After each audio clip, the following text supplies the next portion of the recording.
Welcome everyone, L2R2, a PlayStation podcast. My name's Fonzie. I'm joined by my co-host, indie game dev, and my UK bro from another mum, Callum Monroe. Callum, how are you doing? Yeah, doing good. Like I said to you earlier, it's felt like it's been a long week, a long stressful week, which we'll get into later. But yeah, no, good. Nice, nice. So what have you been playing, doing anything over the week? Any exciting news, any life stuff? Jesus. Not really, other than it being sort of swelteringly hot over here. Yeah, obviously I played The Last of Us, which we'll get into later. But Yeah. other than that, been playing a bit more Persona 5. I think I finally finished the base story of it. So I'm now on like the additional content. And it had like the most JRPG centric boss I've ever seen, where you basically like fight God, which is like the Really? same for every single JRPG.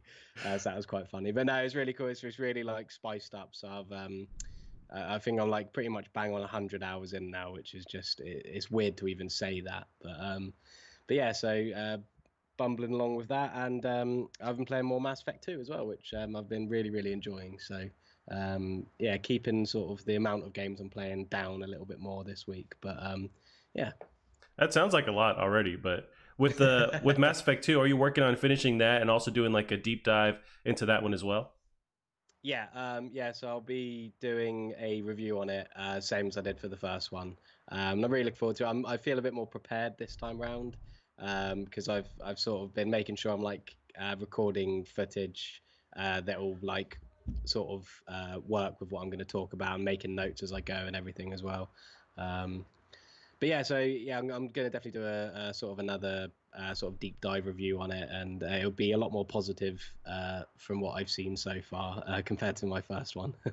Right. No, yeah, we've talked, a bunch about how they've really made the right changes, and they've learned from the stuff and Yeah, made everything more efficient and just overall yeah, fun. And yeah, yeah, they're I'm hopeful that they go back on track with the newer stuff, because the newer Mass Effect took that dive off the deep end, and you have Anthem, and yeah, Turmoil. So it's just yeah, so yeah, yeah, crazy because you're playing it in that, if you're in a time capsule, like you're in that era where yeah. they were on top of the world. So we live in the reality now where it's like they're at the bottom and they're trying to come back up. Yeah. I think like you said, it is quite strange for me playing this for like the first time now, and I've got a friend who's really into them, who I've been talking to sort of as I play, and he's sort of enjoying hearing me talk about it for the first time.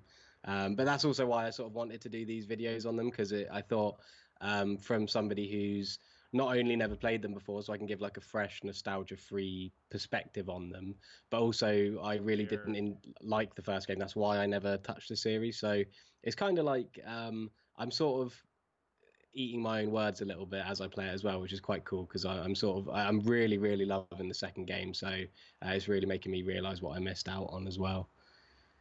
Gotcha. That's awesome. I don't have much to add on to the whole thing this week. I really just been going really deep into The Last of Us. Almost barely, missed the mark as far as like having enough time to beat it. I'm surprised how long the Yeah, game is. But I was playing in the beginning of the week, kind of flip flopping the tone with how dark The Last of Us is. I was playing this super light game called Wave Break, and oh yeah, it's a game on Stadia, and it's this like Tony Hawk's Pro Skater kind of game where you're skating around on jet skis, but you're these cute, adorable like stuffed hmm, animals, and there's like shooting mechanics, and it's like in the 80s, kind of like Vice City meets something like, yeah, I don't know, My Life is Pedro with like Tony Hawk's Pro Skater gameplay. It's pretty dope. It has a lot of issues with that I had, like with just it's on Stadia, so I don't know if some of that was from just like streaming it, but hmm, like the controls weren't as quick to like respond as I wanted to be, especially with the game like that, where you need the yeah, responses to be so quick. I need to feel like I can snap on to the geometry in a way that makes sense to me, like that I'm used to with like Tony Hawk's Pro Skater, that kind of thing. And I didn't yeah. have that, so some of the fun was kind of like taken out of it. But it was fun to balance that between like what I was playing with The Last of Us. Sometimes I needed kind of a palate Yeah, cleanser, yeah, and that was there to do that. But yeah, for sure. Yeah, I've seen the episode of Plastic Hearts you did with the devs behind it, yeah, and yeah, it looks really cool. It looks really fun. The water effects look like super nice in it. So yeah, you'd have to hope it's to do with Stadia that you've had sort of, because you can definitely tell with like the kind of issues you have that whether they're game related or whether they're to do with streaming. So I tried I downloaded PlayStation Now on my PC because we've recently updated our internet, so it should reach sort of out here to me a bit better. Mm. And I was trying Dishonored on PlayStation Now, the PS3 version of it. And yeah, it was just, I wasn't even getting like a bad connection sort of notification that it normally gives you. It was just like the audio would sort of like hiccup every now and then. Like it would feel like, you know, when games have that like weird drag on like the camera, when like the acceleration, Right. it Yep. felt like it's always had that applied to it. So it was just really like not enjoyable. So yeah, I think we've talked about it quite a lot before about sort of streaming and how it's probably not quite 100% yet.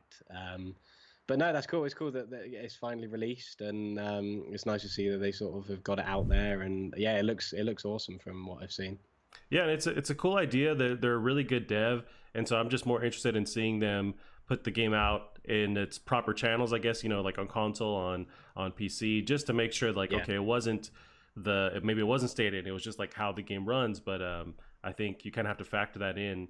And the downside is it's premiered on Stadia first, so there's no other thing to like to grade it no, against. It's just on yeah, Stadia for the first time.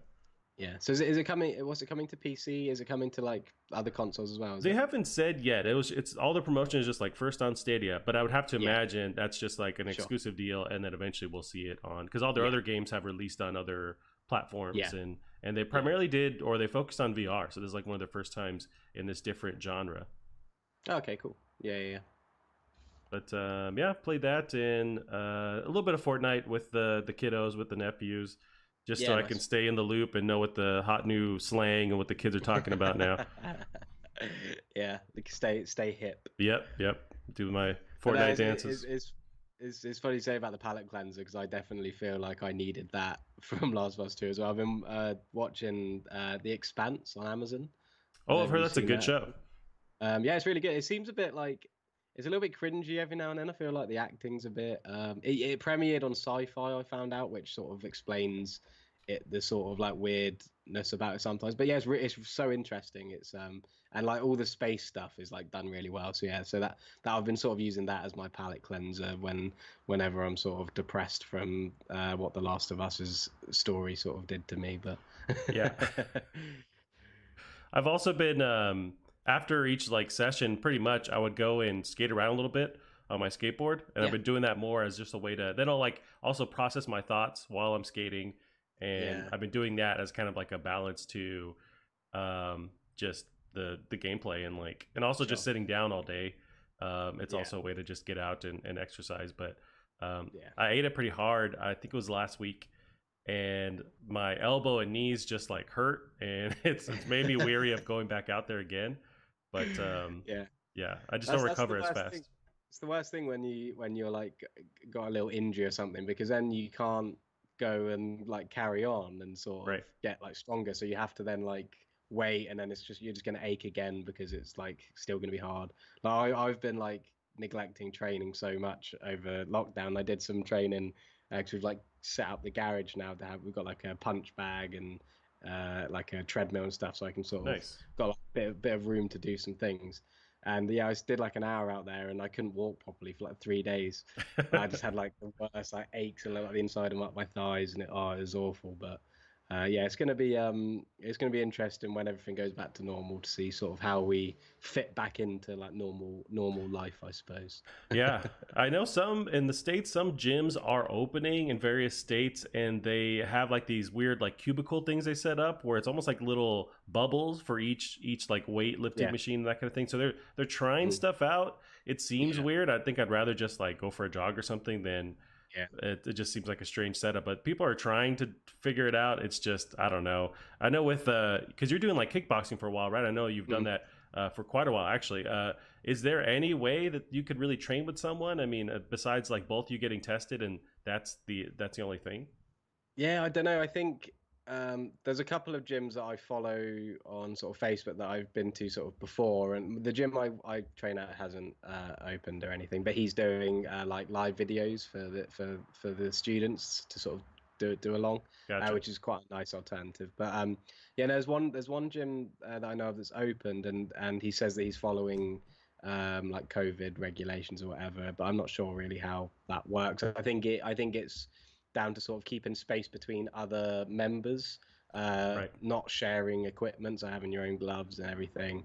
But yeah, I mean, you're still going to be like quite close to the instructor, so I think there is an element of trust there as well. I mean, because I'm with my parents at the moment, I wouldn't feel comfortable going out. Simply because I wouldn't want to, just in case, catch something and bring it home. I mean, if Yep. I was still sort of living on my own, I'd have breached everything by now, probably, if I'm honest. But you've sort of just got to like assess your own situation, really. And I think it's probably too early for gyms to open quite yet. But in the UK, because we have some absolutely mental government, we're opening pubs on July the 4th. Ah, But gyms aren't allowed to open and things like that. So you're allowed to go and have a drink and share, uh, like like touch a bar that loads of other people have touched yeah. and touch a glass that someone else has just touched. But no, you're not allowed to go to a gym. Yeah, there's a lot You're of not allowed to look after your health. You're allowed to go and like drink yourself silly. right. There's a lot of counterintuitive kind of stuff that happens with this. It's like people are trying so hard to get back to normal, which I understand, but then it like Mhm. sets everything back a step, or you'll have these two things that don't quite match up. Like you mentioned, you can't go to the gym and stay healthy, but you can go to a bar, which is just like, I guess people, we need that too. I get it, but Yeah. I know this. There's a similar thing I read in United States with Disneyland. They're trying to open up this summer, and one of the headlines, or somebody had like tweeted, it's like, oh, I can't hug my grandma, but we can both go on like Tower of Terror, and have a blast there. But so it's very strange how it like Yeah. doesn't quite add up. Yeah, I mean, you could probably like it is difficult to deal with from like a government perspective, I suppose. But it is funny, like when you sort of like look at things in that light.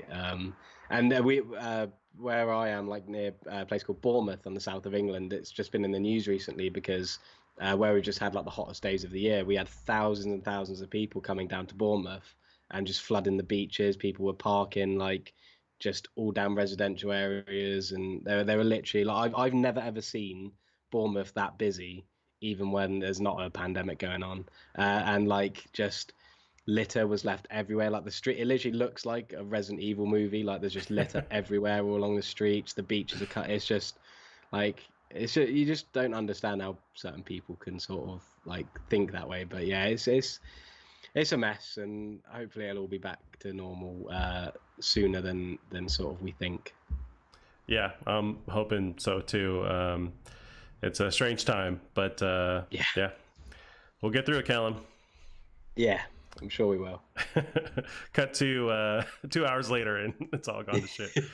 Uh, Yeah, so, Cam, we'll get into some of the news stories, and then we'll go, super review, spoilery into The Last of Us 2, which mhm. I'd like that we haven't even really talked to each other about how we feel. We could have totally No, drastic opinions yet. yeah, I think it's dope to just yeah. like go into it. But yeah, so for the first, before we get into that, we'll get into some of the news articles we have here over the week.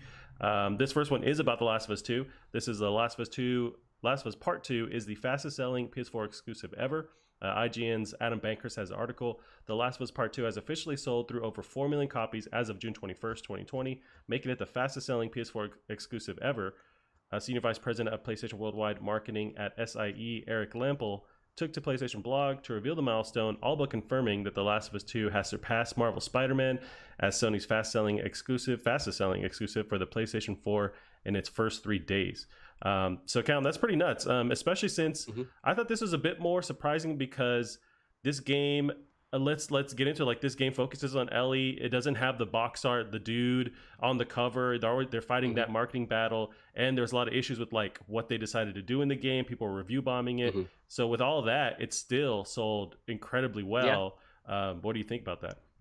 yeah. I mean, yeah. I think without sort of talking about what I think or anything about the game itself, I think Last of Us, the first Last of Us, is like such a huge game, and so I think the sequel is always going to sell a lot. I think the people review bombing it and even now like trashing it online and abusing the people who work on it and all this stupid stuff. who clearly haven't played the game. I mean, I've seen so many like completely false rumors about the game as well, which people believe are true. And I think they're just all vocal minority. You know, they're going to seem like they're the majority because they're the most vocal about it. But really, I mean, this speaks for that. It's selling hugely well.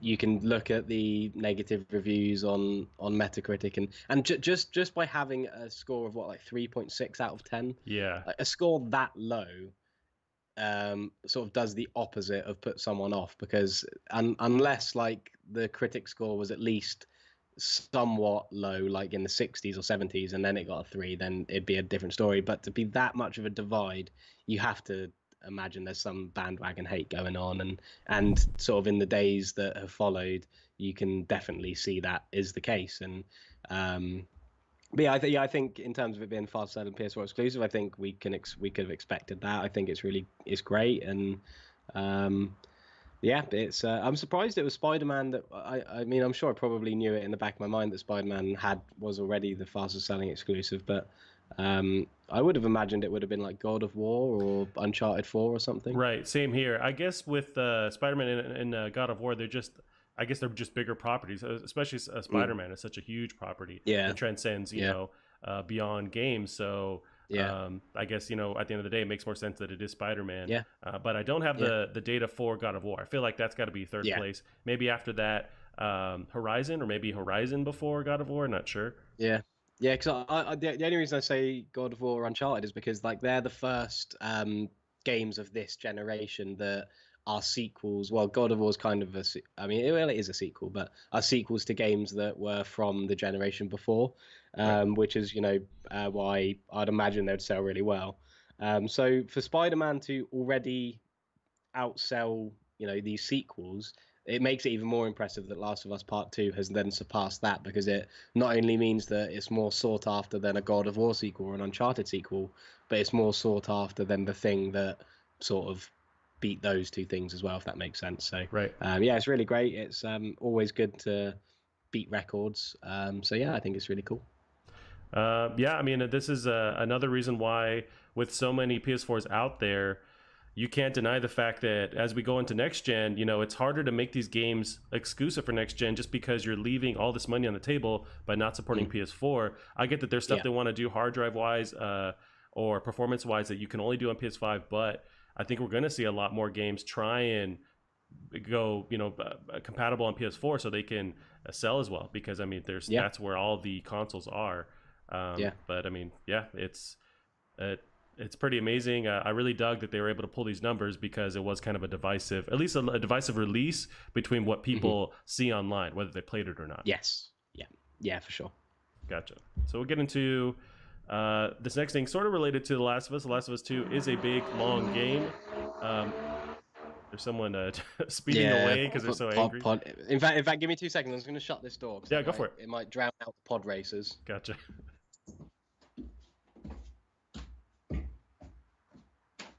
We'll let Callum close a door on his cabin out in the forest somewhere with pod racers outside.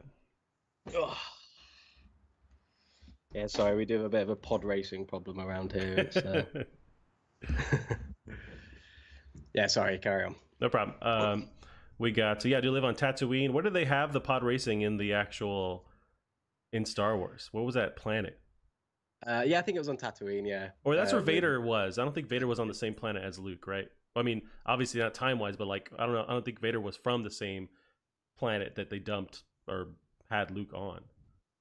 Yeah, I'm pretty sure. I think it was actually. I think it was the same planet. Okay. I think it was. Yeah, I never really made that like specific connection really, but yeah, I'm pretty sure. Yeah, because it's Tatooine that Qui-Gon goes to find young Anakin, and that's where the pod racing happens. And then Luke's then grows up on the farm in Tatooine. Gotcha. Or we're dead wrong, and someone's just probably send us death threats or whatever. All right, Callum. So the next article here is ex-PlayStation boss wants to see 15-hour AAA titles return. This is from Push Square. Sammy Barker writes the article. Former PlayStation executive Sean Layden, who departed the company last year, believes that the AAA model of crafting 30-plus hour games with million-dollar budgets is simply not sustainable, particularly as production costs continue to snowball. Speaking as part of Game Lab Live, The likable lead pointed to the fact costs have generally doubled each generation. It's hard to it's hard for every adventure game to shoot for a 50 to 60 hour gameplay milestone because that's going to be so much more expensive to achieve, he explained. And in the end, you may close some interesting creators and their stories out of the market if that's the kind of threshold that you have to meet.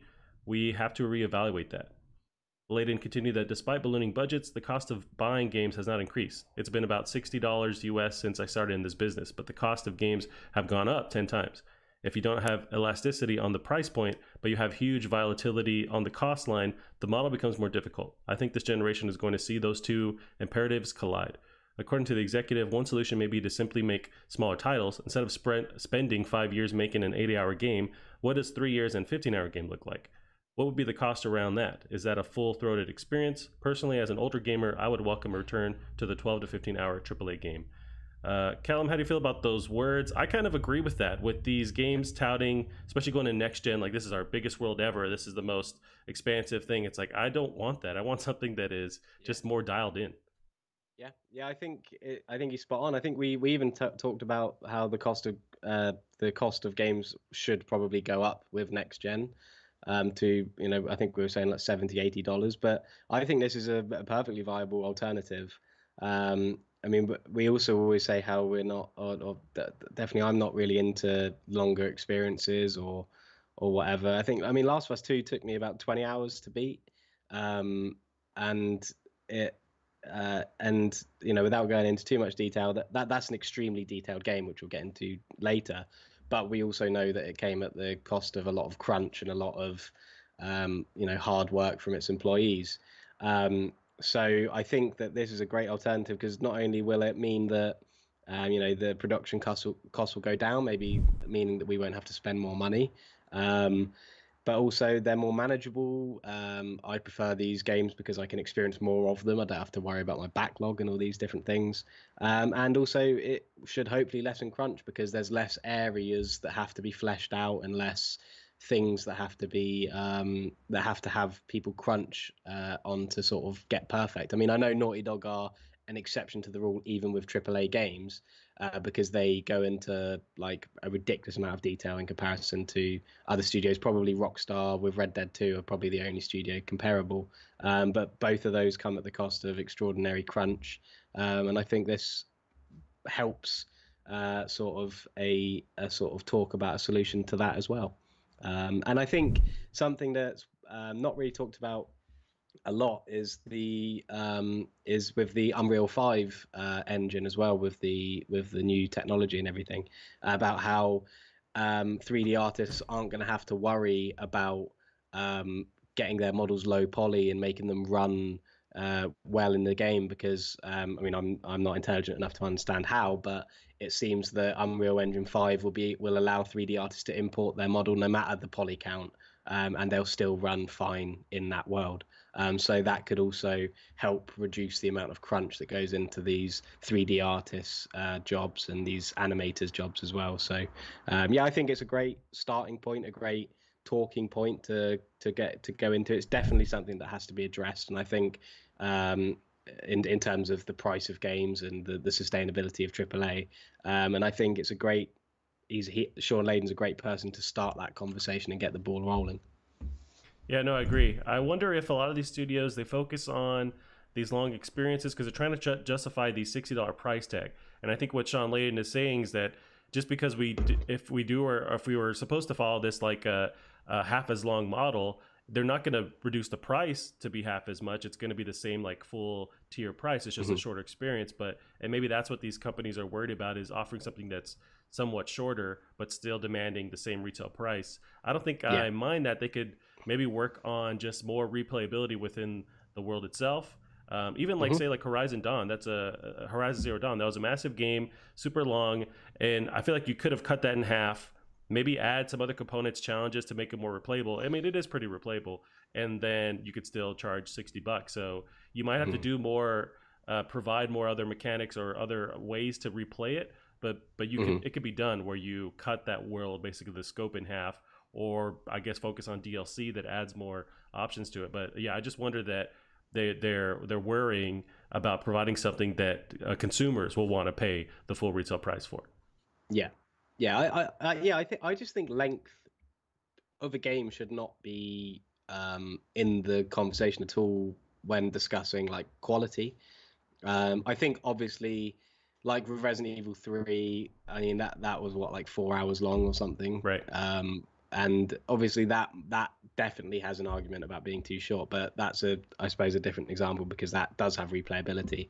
Um, but yeah, I mean, if there's like a 4 or 5 hour game, like a Call of Duty campaign with nothing else, then yeah, that's probably not quite enough to even if it's a really great 4 or 5 hours, it's still not quite enough. But yeah, I think 10 at least 10 hours. I mean, that's about the length of the first Last of Us game. That was perfect. It's a great length. Like I said, it's more manageable. It means we can experience more titles.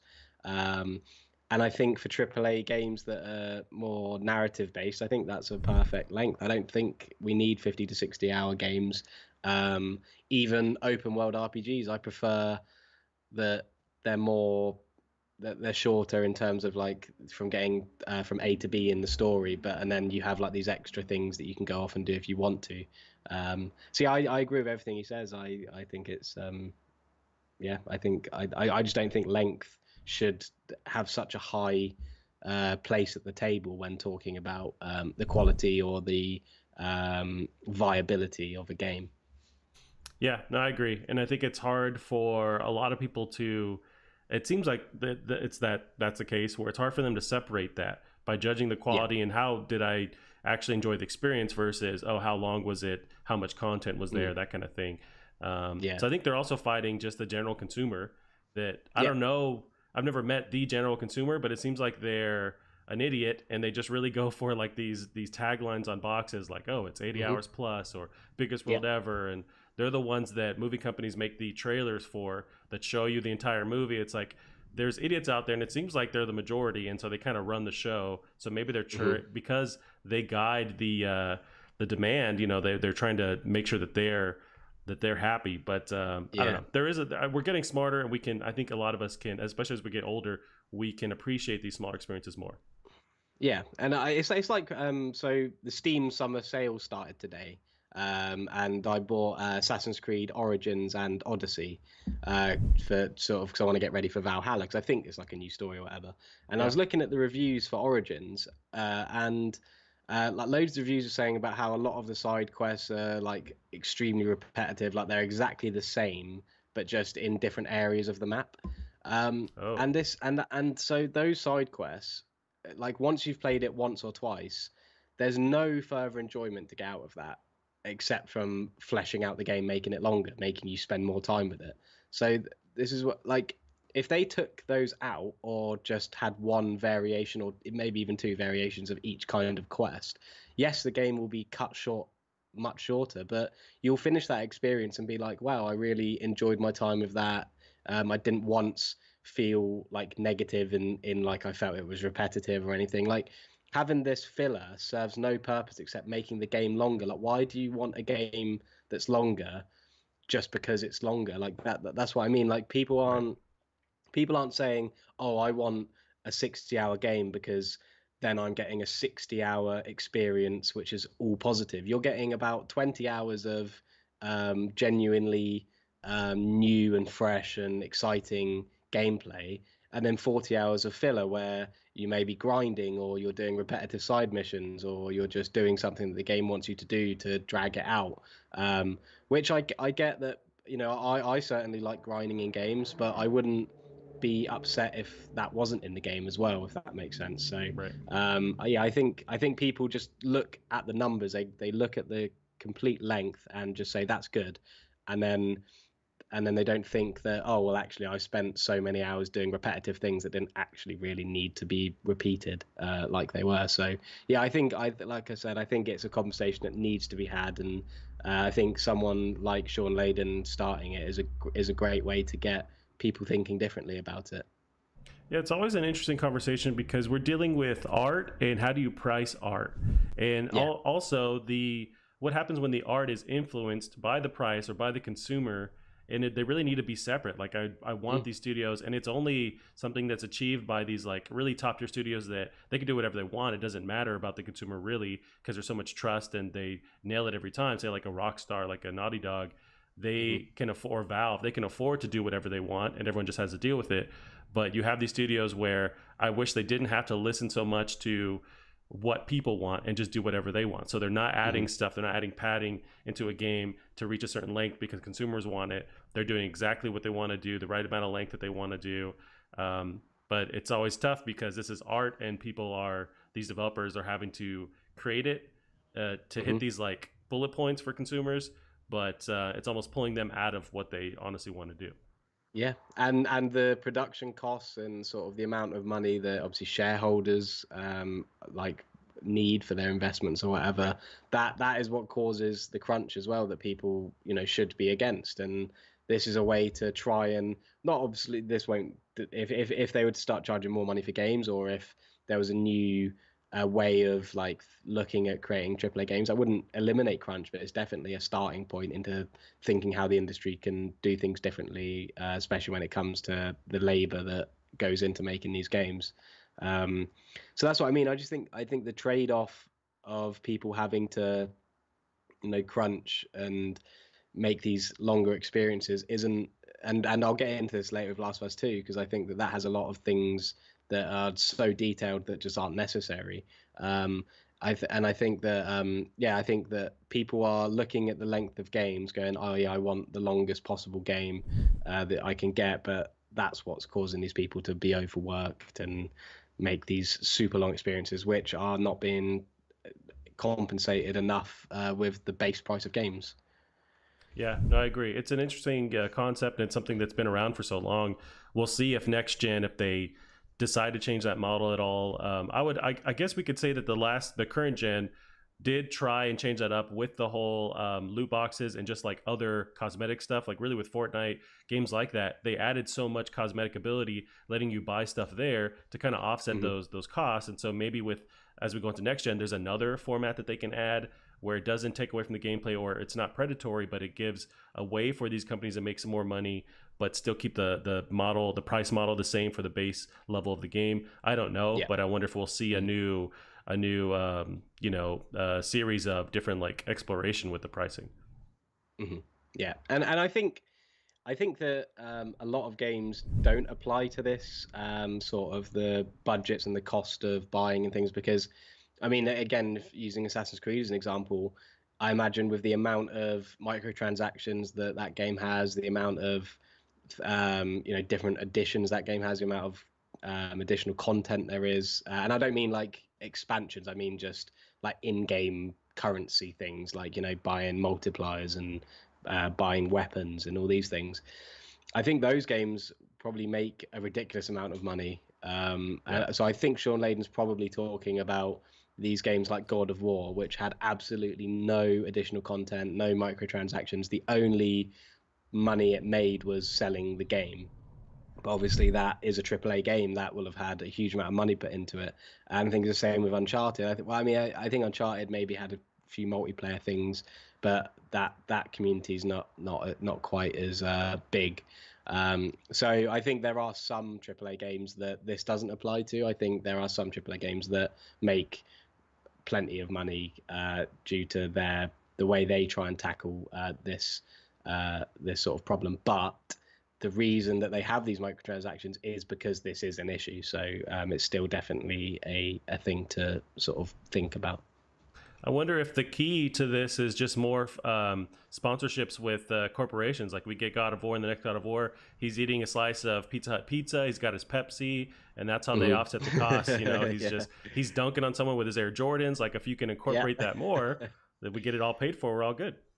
Yeah. And I mean, I'd love to like sit here and say like just get rid of shareholders, because obviously they're the ones that want all the money in the world, but they're also the ones that invest their money into these budgets. So it'd be nice if games were more self-sustaining, so they didn't have to have all these like greedy shareholders. But that's just life, I suppose. You know what? That brings up. I got to talk to these. They're not devs. They're starting their own platform. It's called Box Pop Games. So they're kind of taking that model and running with it, where traditionally you have it with AAA, at least, like you have your shareholders and they put so much money into the game, they also want their investment back, which kind of influences how the game flows, the direction. But Yeah, with Vox Pop, they're starting with indies.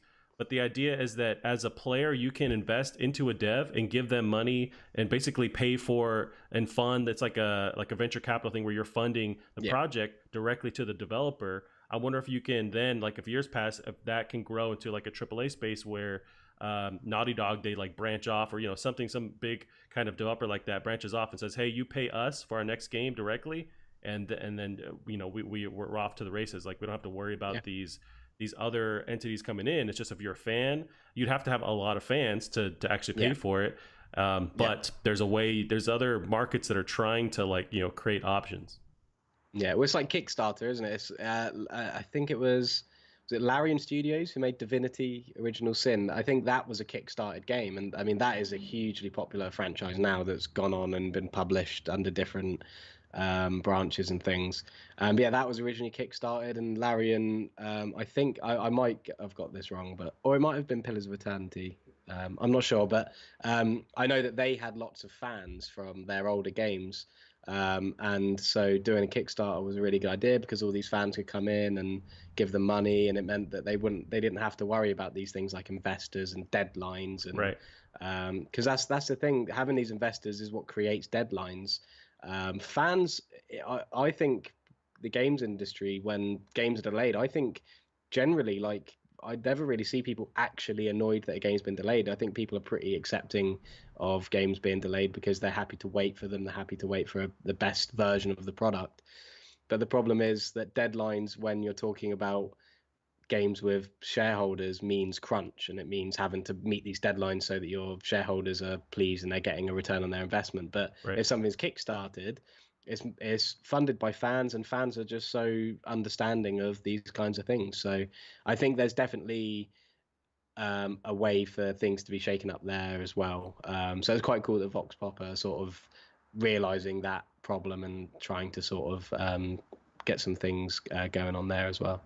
And I want to say they were offering a model where you would actually get a return on your investment. Like, you could actually get a percentage back. So there was a way Mhm. to make money off these Yeah, devs if their titles are successful. So it's not just like with Kickstarter, you just put your money in and that's it. You can actually yeah, grow with the dev.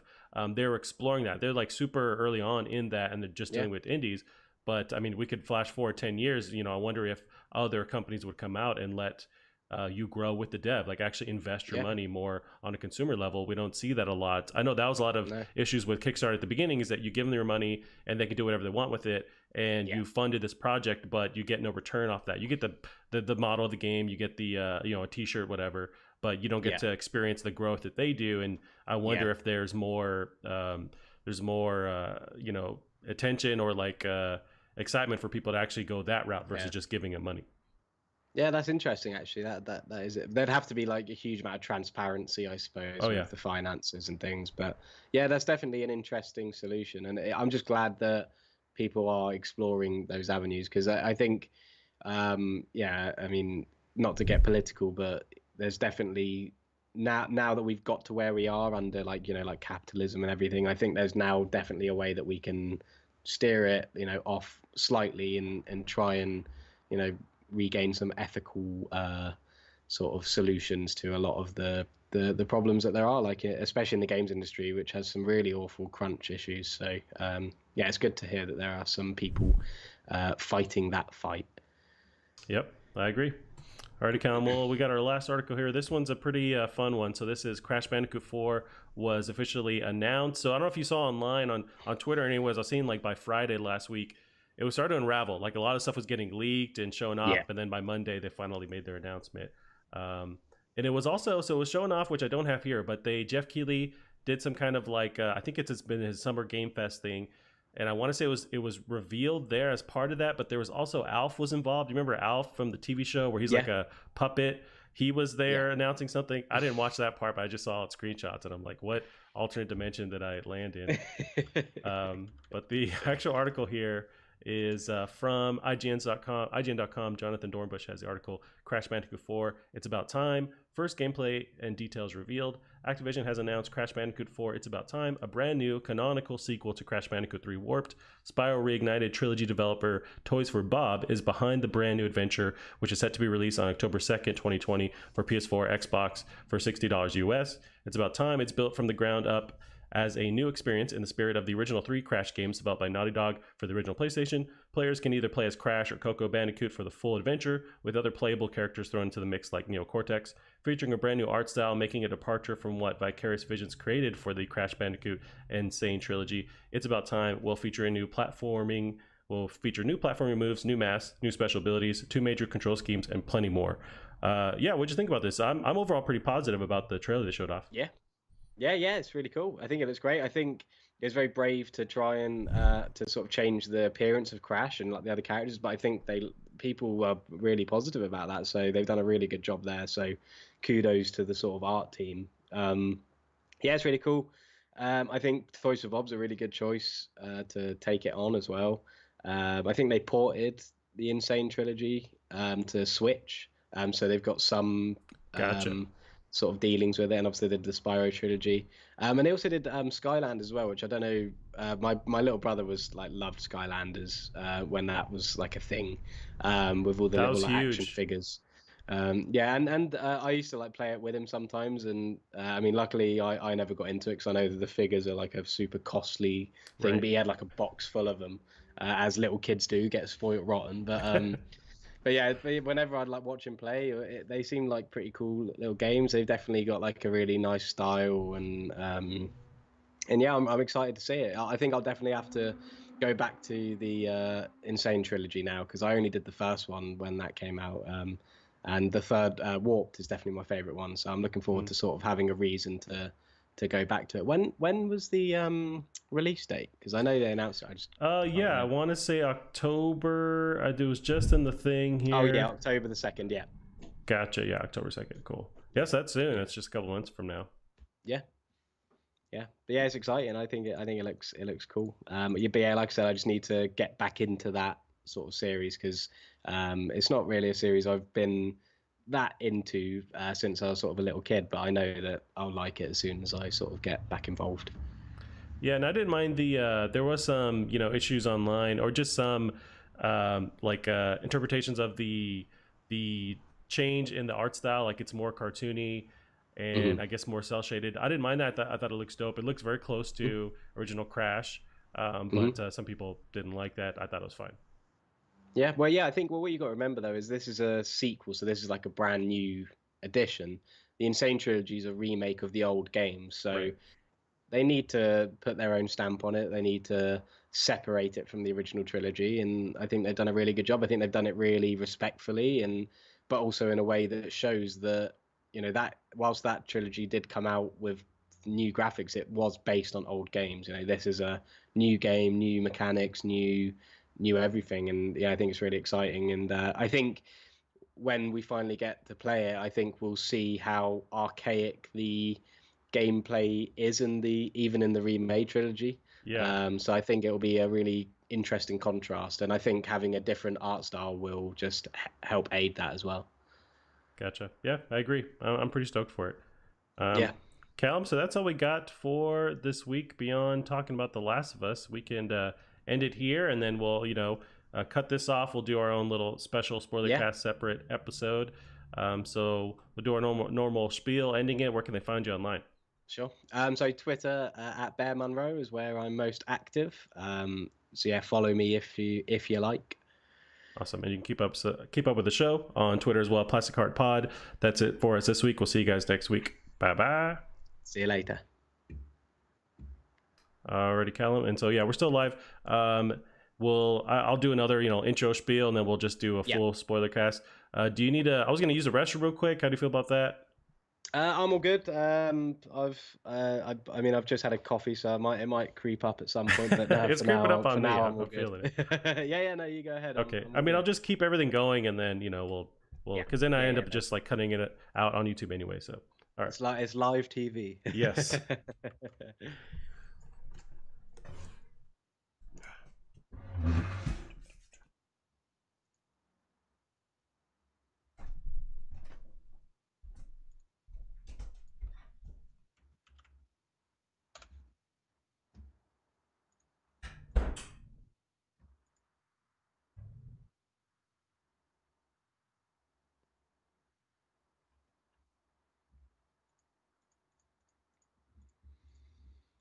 No.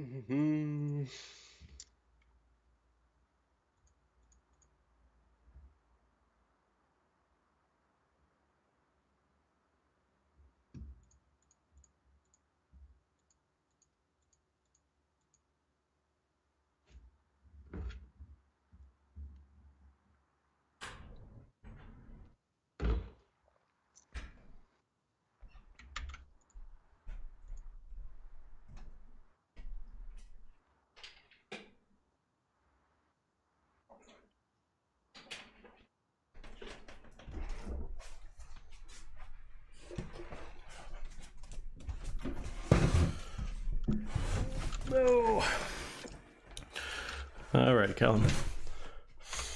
I am back. Lovely.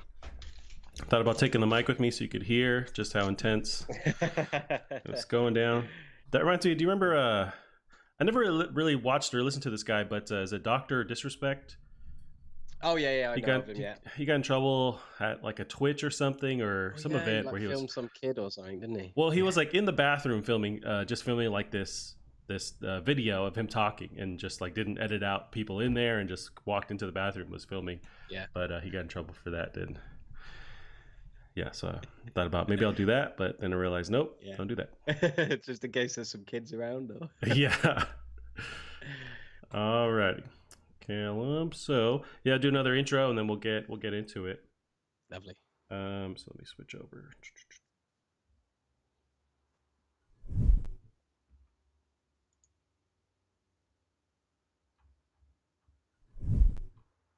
What's up, everyone? Welcome to L2R2 PlayStation Podcast. My name's Fonzie. I'm joined by my co-host, indie game dev, my UK bro from another mom, Callum Monroe. Callum, we've played The Last of Us. We're going to get into it. This is going to be a full spoilery episode, so I have a little warning that I'm putting up. I'm very nervous on how we want to get into it. I guess we can give our initial thoughts on how we felt, like a little blurb, and then we'll kind of pick apart everything further. But cool. Why don't you tell me, your overall impressions? Yeah, so I think it's an incredible game. I think it's very impressive, and I loved playing it. I couldn't really put it down as soon as I started. I think the story has some problems. I think it definitely was a bit dragged out in certain areas, which I'm sure we'll go into later on. But I hated the way it ended. I absolutely hated the end with a passion. It just left me feeling so sour about the whole thing. It made me feel differently about the entire series.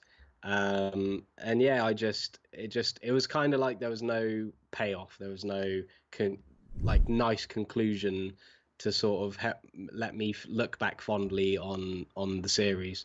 But yeah, overall, I think it's a great game. I think it's really, really awesome. The gameplay is just a complete transformation of the first game. There were so many moments that I've never experienced in terms of gameplay in any other game. The entire game felt like a scripted set piece, which I think is just amazing. But yeah, that's my sort of overall thoughts, I suppose. And yeah, we'll definitely get deeper into those as it goes on. I imagine. And I actually share a lot of those same feelings that you do with the overall game. Although it's funny, and I don't know how. There's a separate conversation or like argument for once you finish something and you kind of have time to dissect it. Like, yeah, I guess, do we review like our feelings initially or like over time? And there hasn't been a bunch of time passed, but like no. I noticed that as I sat on it, I started to feel more and more different about it. And but it's just based on those initial thoughts. But like overall, yeah, I was super positive. Experiencing the game, I was blown away by the gameplay. The visuals are on another level. I was and I remember texting you, like I've never been so angry playing a game where like because of the change and like the character you play as, I almost didn't want to play anymore. I was so fucking frustrated and angry and upset over this fake thing. I just felt like story wise they were doing something to these characters that I loved that I did not want to see. But I kept playing, and I Hmm. actually did a 180, and I knew that they Yeah, were. That's the thing. It's like I knew Naughty Dog could do that. I understand what they're yeah, setting up. I'm like, okay, I don't think you can pull this off, but all right, I trust you. yeah, And they yeah, did it, and I actually ended up positive on the ending, but as it was unfolding, I definitely had those same feelings that you had. yeah, Let's get yeah. into let's get into like the beginning playing this game. How did Mhm. you feel with how they structured that beginning? Yeah, I really liked the beginning. I think it was nice to see Jackson, like the community that had sort of built over the years. Yeah, I loved the whole outpost thing. I liked how it sort of got you to like play through that. It sort of allowed you to get a feeling for how, just like it kind of like grounded the whole community, how they look after themselves, how they protect themselves, and I think that was really cool. I was straight away immersed into that community. And the new characters it introduced straight away I really liked, and I think the fact that they were all part of this community allowed them to again just be grounded straight away, and made them sort of instantly interesting. I liked it, and I knew as soon as you play as Abby the first time, I was like, there's going to be a little something going on here. I don't know why I'm playing as this person. Mm, Um, but I loved the intro. Obviously, I'd say that the beginning sort of caps off at Joel's death. So I won't go into that quite yet. gotcha. But yeah, I really liked it. What did you think?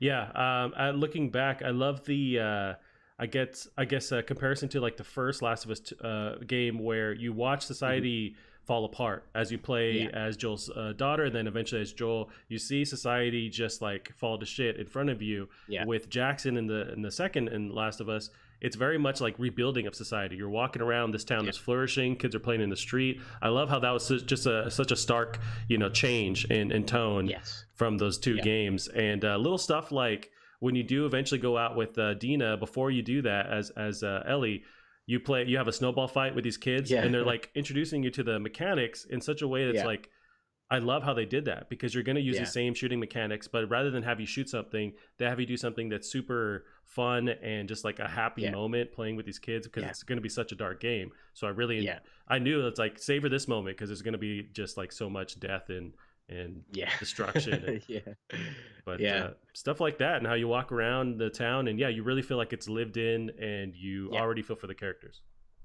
I love Jackson, and I'm kind of, I mean, a lot of the sort of like times I'll say sort of I wish this happened, wish that happened. I don't say it's like a negative thing about the game because I know it's just like my personal thing, but I would have liked to have seen more of Jackson. I would have liked to have had more time spent there. Yeah, that's fair. Um, but yeah, but that's just testament to how quickly I found myself interested in it, and like you said, they built a real sense of like live community around there, and especially when you like go into the bar and you speak to I can't remember his name now, the guy who insulted Ellie. Yeah, Um, I forget his name too, but but like, yeah. but like just by like going in there and you can sort of like I always found myself like just stopping and just watching like the animations like looping through because they're so impressive. And in fact I say looping through, I didn't actually see an animation loop once. It was always just everything always seemed live and just completely real. Yeah, that's another issue, or like a testament to the animation and how dynamic it Hmm. is. I know one point to the very beginning, you start on a horse as Joel. Joel's having this conversation Yeah. with Tommy, just explaining what the hell happened at that Mm. at the event with the fireflies. And as you're Yeah. on the horse, sometimes you'll come up under a branch that's like too low, and he'll kind of Yeah. duck. It's just like so dynamic the way it happens Yeah. and transitions. There's so many moments like that in the game where Mm. the characters just adjust, and you don't Yeah. see that awkward. There are times, sure, where like I snap into something because I hit the button Yeah. and I snap into Yeah. cover or whatever. But Yeah.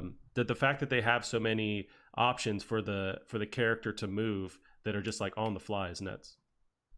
Yeah, for sure. But yeah, I think I think Jackson was a great start, and like you're saying then about Joel talking to Tommy about what happened at the end of the first game, I think it was a great start. It sort of straight away lets you know where you're at, where who Joel was told, how Tommy feels about it, and yeah, it's really cool because if I remember correctly, that's that scene is literally just after the first game, isn't it? That's still that's just when that's just when Joel's returned to Jackson with Ellie, because Ellie's young Right. in that bit, I think. But yeah, I thought it was a great intro, and it sort of set it up really, really well. And it's also beautiful when you're on the horse and it's Mm. silent. You know, you have your conversation, then when you actually leave from that garage, you're just on the horse, and it's just this like sunset. You have the foliage, you have the grass. It's just so fucking beautiful. And Yeah, I love how they're really masters at setting up a mood or like building to something, and how they just like will leave yeah, you alone with a scene, and that alone will build this kind of this feeling. It's pretty nuts, and I just loved how it was.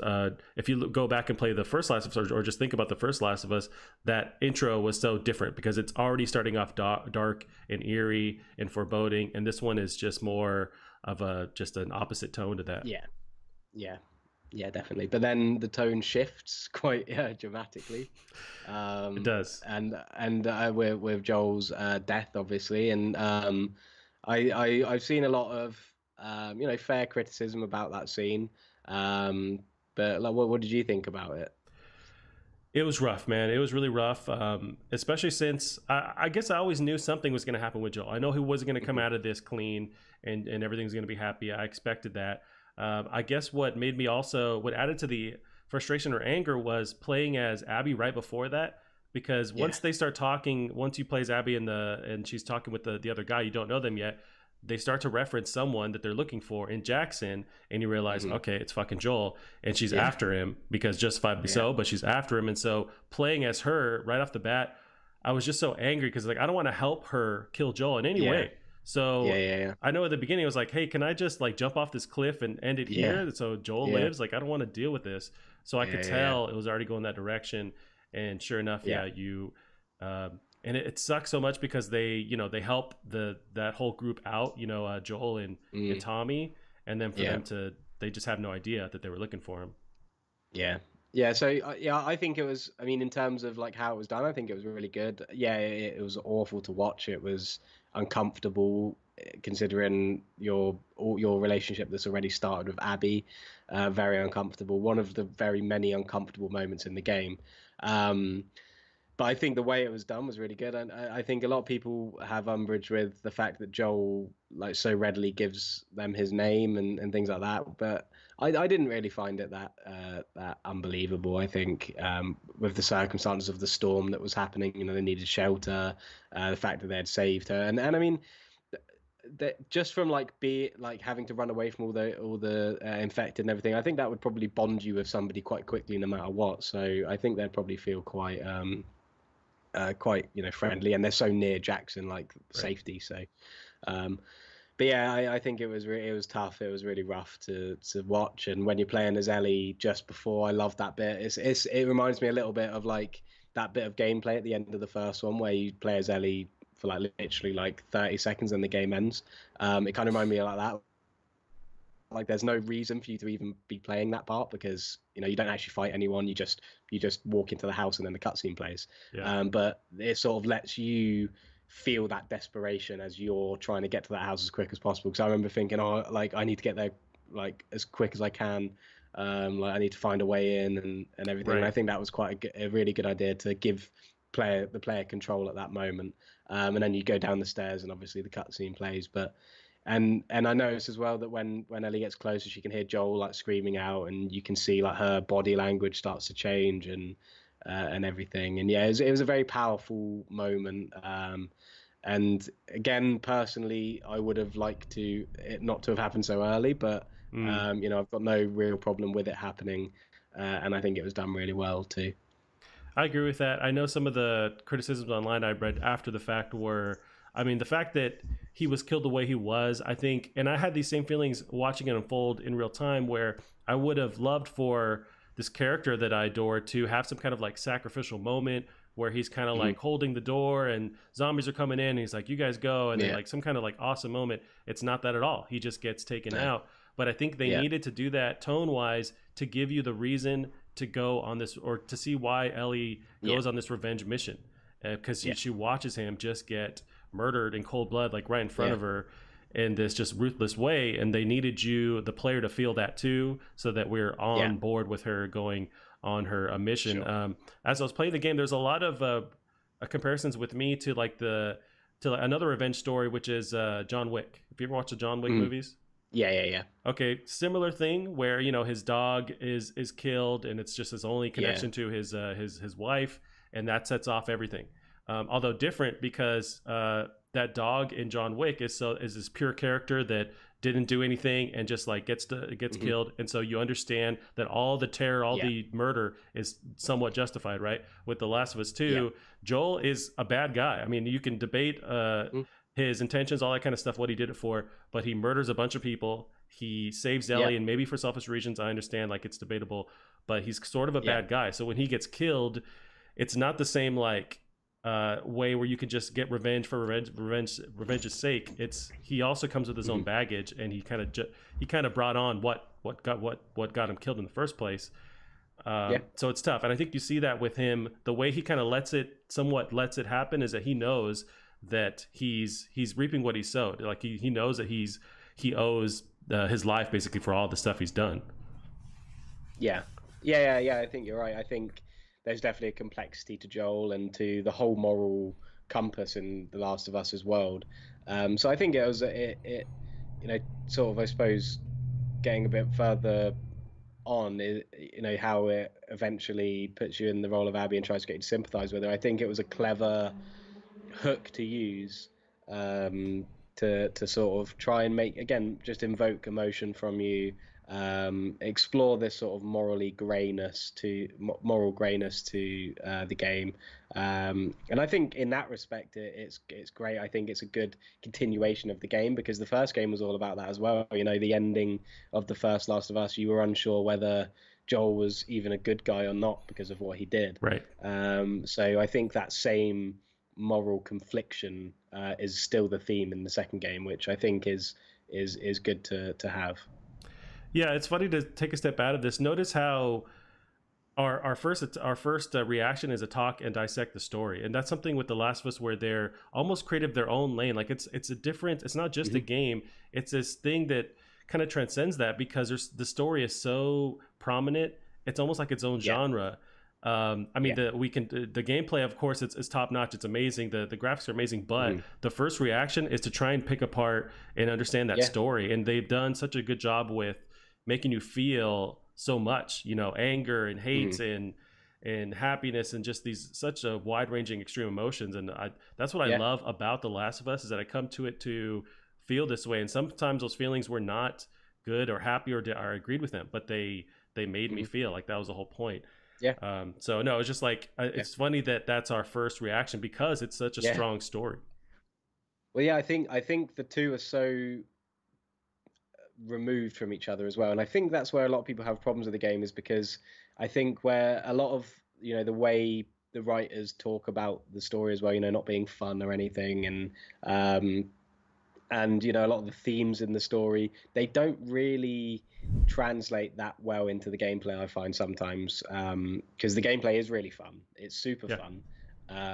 So there is a kind of weird contradiction that you can find quite easily by comparing them together. So I think it's important to, you know, dissect them as two. I think to talk about the story as one, how that affects you, and then talk about, you know, how you felt the gameplay experience was as well. But yeah, you're right. It is testament to, you know, no matter how you feel about the writing, you know, I think as much as as we'll get into a little bit more later on, as much as I disagree with some of the story things, I can't fault the writing. I think the writing was great. I think the characters were great. I think the dialogue was great. I can't really fault it that much from that respect. There's just certain things I disagree with. But yeah, it is definitely testament to see how we're straight away wanting to talk about the story and how it's made us feel. Yeah, and I mean, we can keep going with the story too. Like after Joel's death, you do set out to get that revenge. How did you feel about the character of Dina and her relationship with Ellie? I feel like they, you know, it really starts right before that, where they have their moments, which is an awesome moment, where they have it in that grow room where they're smoking weed, which is such a cool, like, I never would have expected to see that in The Last of Us for some reason. Even when she finds the bong and she's looking at it, I'm like, I was laughing out loud. I was like, this is dope. and then they actually find that grow room. It's just nuts. And then they have their moment there, their sex scene basically in there. And it's like, I loved how they built that connection. Yeah, I think the relationship between the two is really good. Dina as a character, I found her quite annoying sometimes. I found her quite like nonchalant, but not as in like she was poorly made or whatever. I think she was a great character. I just found her quite annoying at times, but I think her relationship with Ellie was really good. I think they had great chemistry, and yeah, I really found myself caring about her sort of further on in the game as well. But yeah, I loved that bit, and I loved the journey that they have when they sort of get to Seattle, and the sort of more slow paced start when you're just starting to find out about the WLF and that downtown bit in Seattle when you can explore around. Yeah. I think it was, not to get into the gameplay X, I'm sure we can do that sort of separately, but I think it was really cool in terms of story, a way to explore, find these notes, find out what was going on, like in this place, and really like piecing together some things about these different factions that are all new to you 'cause you're in a new place, and yeah, there's a lot of dialogue between Dina and Ellie as you're walking through, like especially when you go to like the synagogue, and things like that. And there's just a lot of natural storytelling, which I think the first game did really well as well. Yeah, no, I think we can talk about gameplay with story because it does such a good job of merging those two. I mean, I felt like as you're having these fight scenes with the other characters, and with Dina and Ellie, experiencing the fight that they go through, it builds those connections, the dialogue they have in between them. No, I think that they're actually like it's all linked together, but. Yeah, I really loved how there was another criticism way back when the trailer initially premiered. It made it seem like you were going to lose, not Abby, you're going to lose Dina as the main character that drives Ellie to go on her revenge mission. People were very angry that the fact that they were going to use this gay character basically to like invoke emotion in like in a weird way to kind of just like pull that character out from you. And it was like a gratuitous kind of way of doing it. That's not what they did. It was actually Joel that died. No. In fact, the opposite happens where when you're with Abby, geez, I'm gonna lose these names a bunch. When you're with Dina, your connection is so strong. Like you guys are partners. You're depending on each other. You're saying thanks, babe, like all the time. Like they're just such a power force together. And it was such an opposite from what that initial trailer made it seem like. Yeah. I think. I mean, I didn't really watch the trailers that much. As you know, I was trying to like stay away from them. So I'm quite glad because now I hear like, I think that's fine. I think that's a cool like sort of red herring. But there's a couple of things like where they made it out that Joel was going to be in the game, and right. but then it's actually Jesse at that part, and I think that's where it's a little bit tone deaf.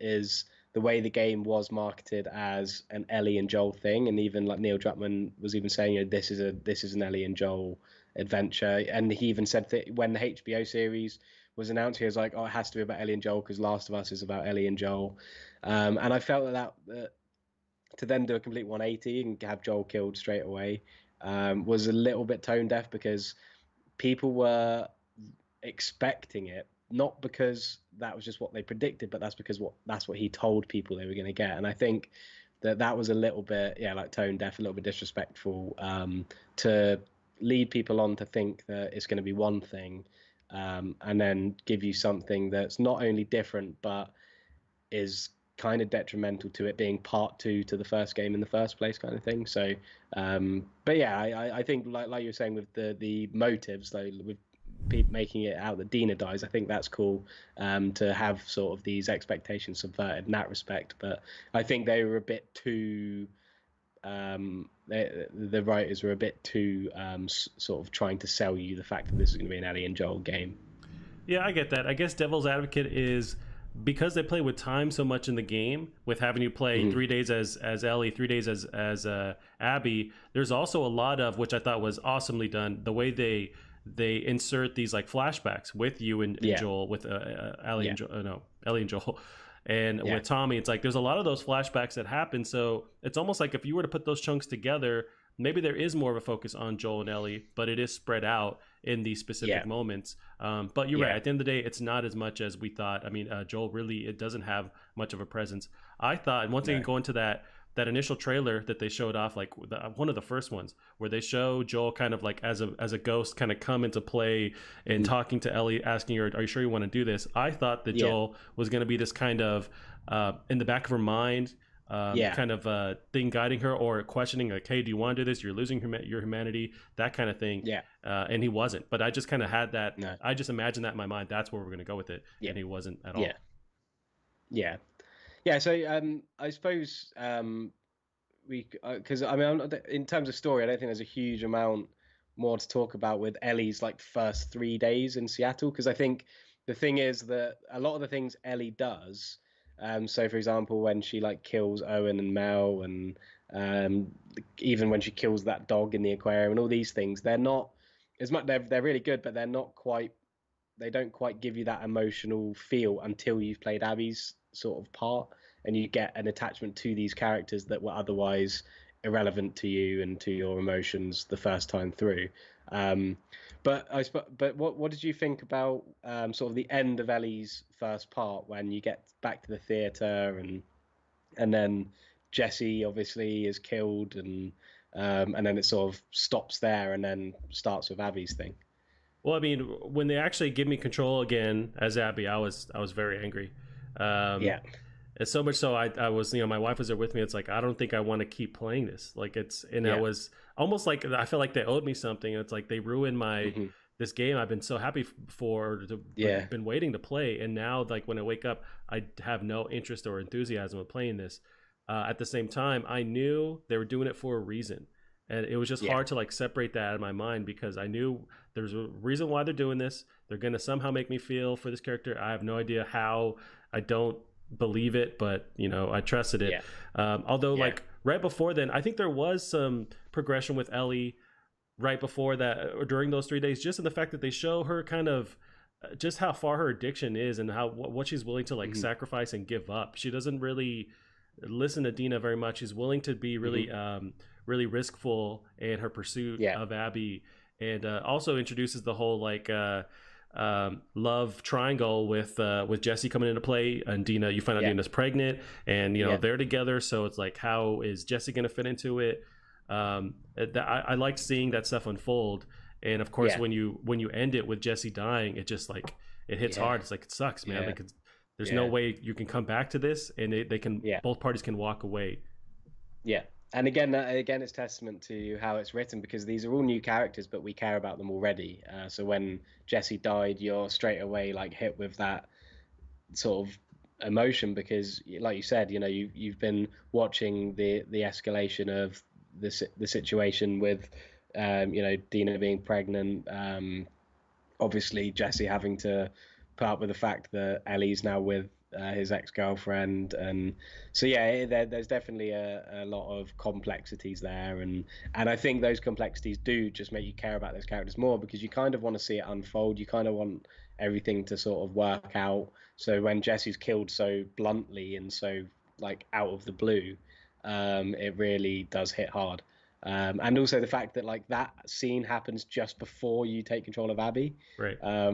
It's even harder, and like you said, it takes a while to warm to it. I mean, it certainly took me a while, and I remember when it wasn't until I sort of realized that Abby had like an extensive upgrade list, and I was picking up new weapons, and I realized that Abby's got the same game mechanics that Ellie does. Well, I mean, they're slightly different, but she has the same like progression system. Right. And that's when I was like, are you joking? Like, I've just played all this as Ellie, like gotten really into her like weapons and things like that, and now I'm gonna have to play as this character who I really don't like. I mean, she's just killed Jesse.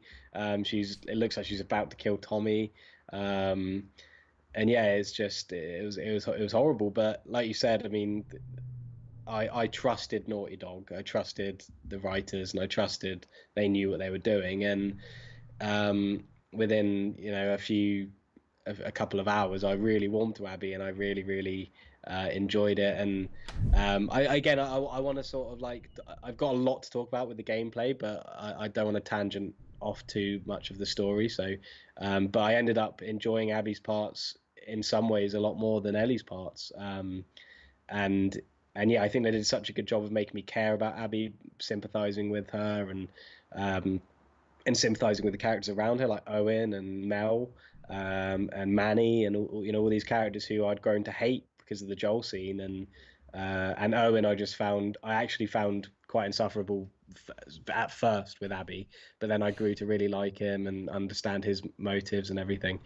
So yeah, they did is a stellar job in making you care about something you really shouldn't care about. But I do also have some problems with Abby's parts, and I think it was too long, far too long. And I think there's so many obvious places they could have cut it down, like a lot of the scenes where you're in the aquarium just walking around, That's fair. and like you were saying, the Ellie and Joel flashbacks were so good that they could have had so many more of them. Because there was so many times of Abby where I was getting a little bit burnt out. I was a bit like, oh come on, like it's a bit of a slog at times. Um, but all in all, I liked her part. What did you think, sort of? Because I know you saying that you started to like it, but what did you think of her, like of her the characters that she was with, and because like you're saying you really cared for Jesse and Dina, like what did you think of Owen and Mel and Manny and all these characters that you knew were basically on the other side of these other characters? Yeah, I mean I hated everybody from the get go. So it's like I'll just Yeah, burn this place down. Like when you wake up in that stadium, it's like okay, cool, burn this place down. yeah, I give two shits. And so even when they're showing yeah, her and her dad, and you realize like oh that's the scientist that you kill. Even then, I still didn't care.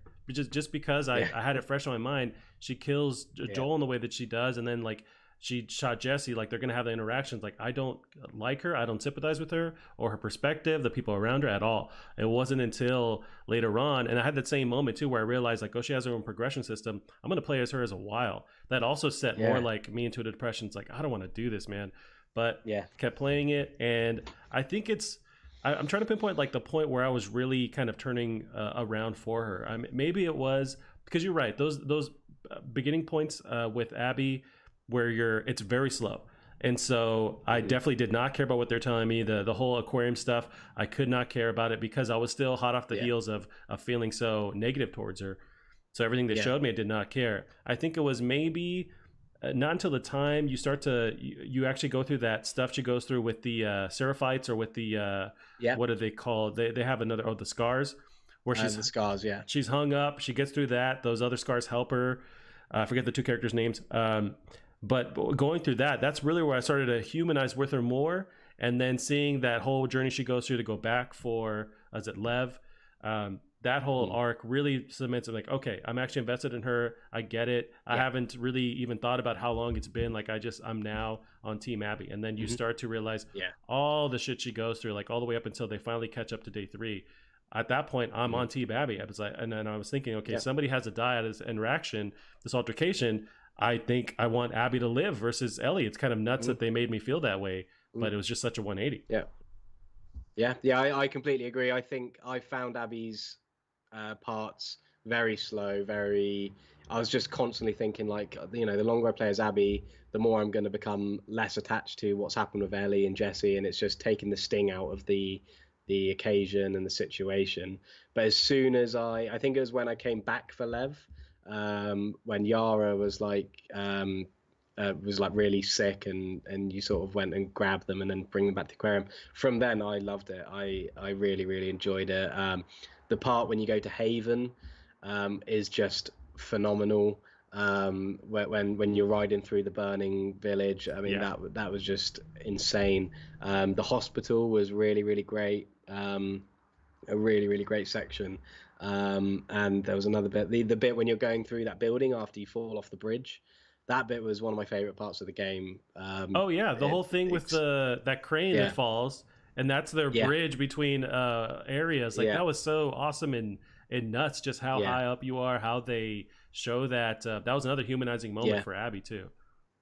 Yeah, and I just loved it. I loved. I found myself, because I was interested in Abby's story from the well, not from the very get go, but after an hour or so of playing, so I was like, okay, let's see where this goes. But in the back of my mind, I was always like, when can I play as Ellie again? When am I going to be able to find out what's going to happen? I want to sort of, I don't want this to take the sting out of the emotion or whatever of what's happened. But as soon as like I said, I think it was when just before the hospital, when you head to the hospital to help Yara, that was when I was like, okay, I actually want to play this now. I want to play these parts. I want to see this out. So yeah, it was really clever the way they did that. But but like I said, I just feel like I wish I didn't have to feel the negativity I felt as well, and I do definitely feel like it could have been handled a little cleaner. I think certain things could have been cut out in place of things that I'll get into later that I think would have improved the way it ended and the way it concluded. Um, but yeah, I loved. But yeah, if you I'm happy to go into like those parts we said, like the hospital and the Haven and everything like that as well. Yeah, let's do that. So when you start off as Abby, they basically introduce the same mechanics. She's able to be as nimble as Ellie. She can slide through geometry in the same way, go prone. I thought that she was a bit more actiony when you first start off as her, Yeah, almost more like she was a lot like Joel. yeah, and I almost got vibes of like Uncharted a bit more, where it was a bit more like just kind of not set pieces, but like the speed in which you're able to maneuver around. You know what was also part of that? I wanted to end her part so bad. I was running through scenes. I just wanted to be done with it. So I was also just making the game play that way because I was so just angry. Just get rid of, just like run through. So I was doing that. But yeah, like when you play as her, and I think they had to make her go through these like just horrible environments so you could feel for her. So Haven, I thought was such a before that there's the issues or the interaction with the Seraphites with the scars where you're hung up. I thought that area was just gorgeous, so creepy and like nuts with the lighting, with how it's so dark and people are jumping out, or the clickers and stuff are jumping out of the forest. I loved it. Yeah. I really like, and the bit when you're sort of in that little like abandoned shack and you're sort of waiting for them to open the door, and it was a really cool bit. And yeah, I think especially Abby's parts there were definitely a lot more horror elements. With the hospital, which that was nuts. Had a awesome atmosphere, awesome ambience. You're going somewhere it's definitely had the infection the longest out of any of the places you've been in the game. Going through like the quarantine like tents and things, it was really cool. And the enemy that is sort of like you can hear and you're not sure what it is, and then you finally see it and that was so creepy. It was a really awesome design. I loved the hospital. I thought it was mostly from a gameplay perspective, it was just such an awesome bit. I like seeing her go back in. She's already starting to, when she has to go back for the medicine with the WLF, you're already starting to see her lie and kind of like make these small sacrifices for Lev and that group against the WLF. You're already starting to see that stuff unfold. I like that.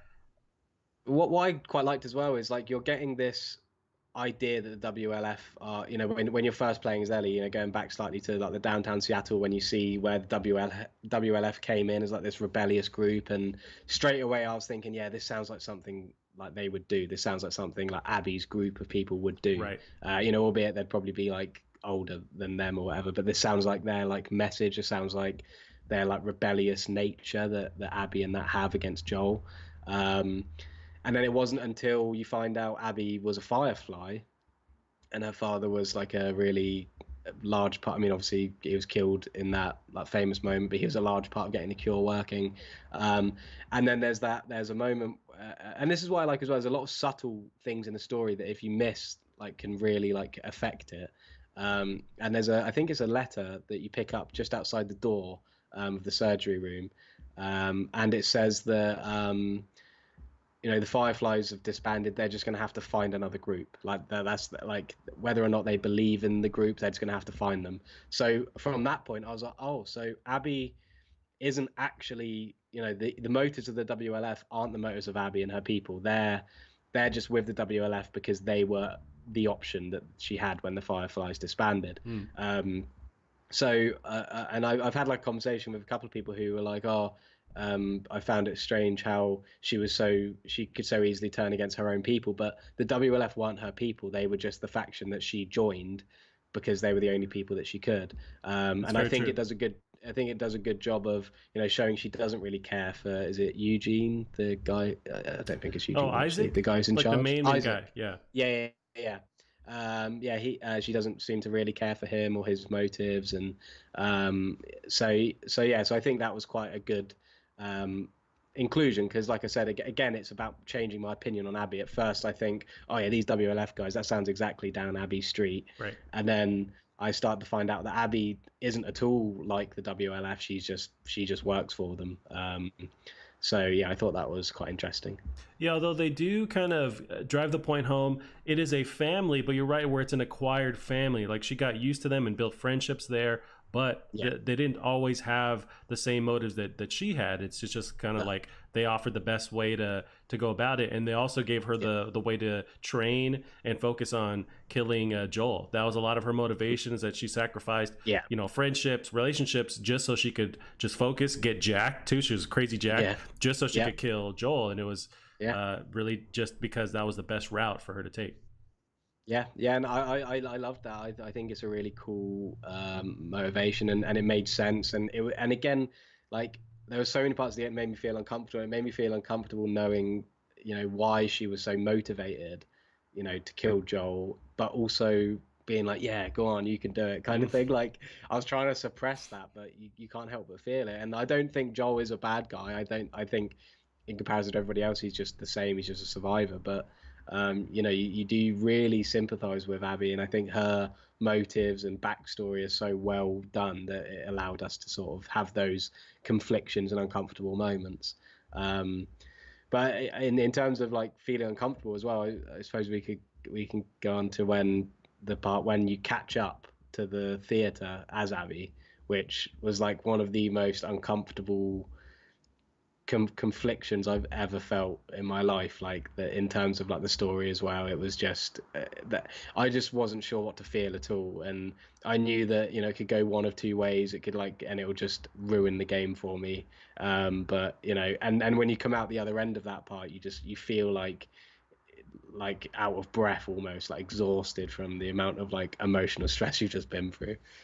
Yeah, so when you do arrive back, you basically have like a boss battle with Ellie, and it's such a Mm, change in the perspective, and it's cool to see to be on the other end of it. I thought it was very interesting. You're fighting as yeah, Abby, you have nothing. There's like bottles and stuff everywhere, but you yeah, see Ellie go through her crossbow, her knife, like all these yeah, different progressions of stuff that she has in her yeah, arsenal, and you realize yeah, like, oh, Ellie's like super deadly, like yeah. she's and you've Planting planted her. bombs and things as well. Yep. Yeah, And so it's pretty nuts to be on the other side of that.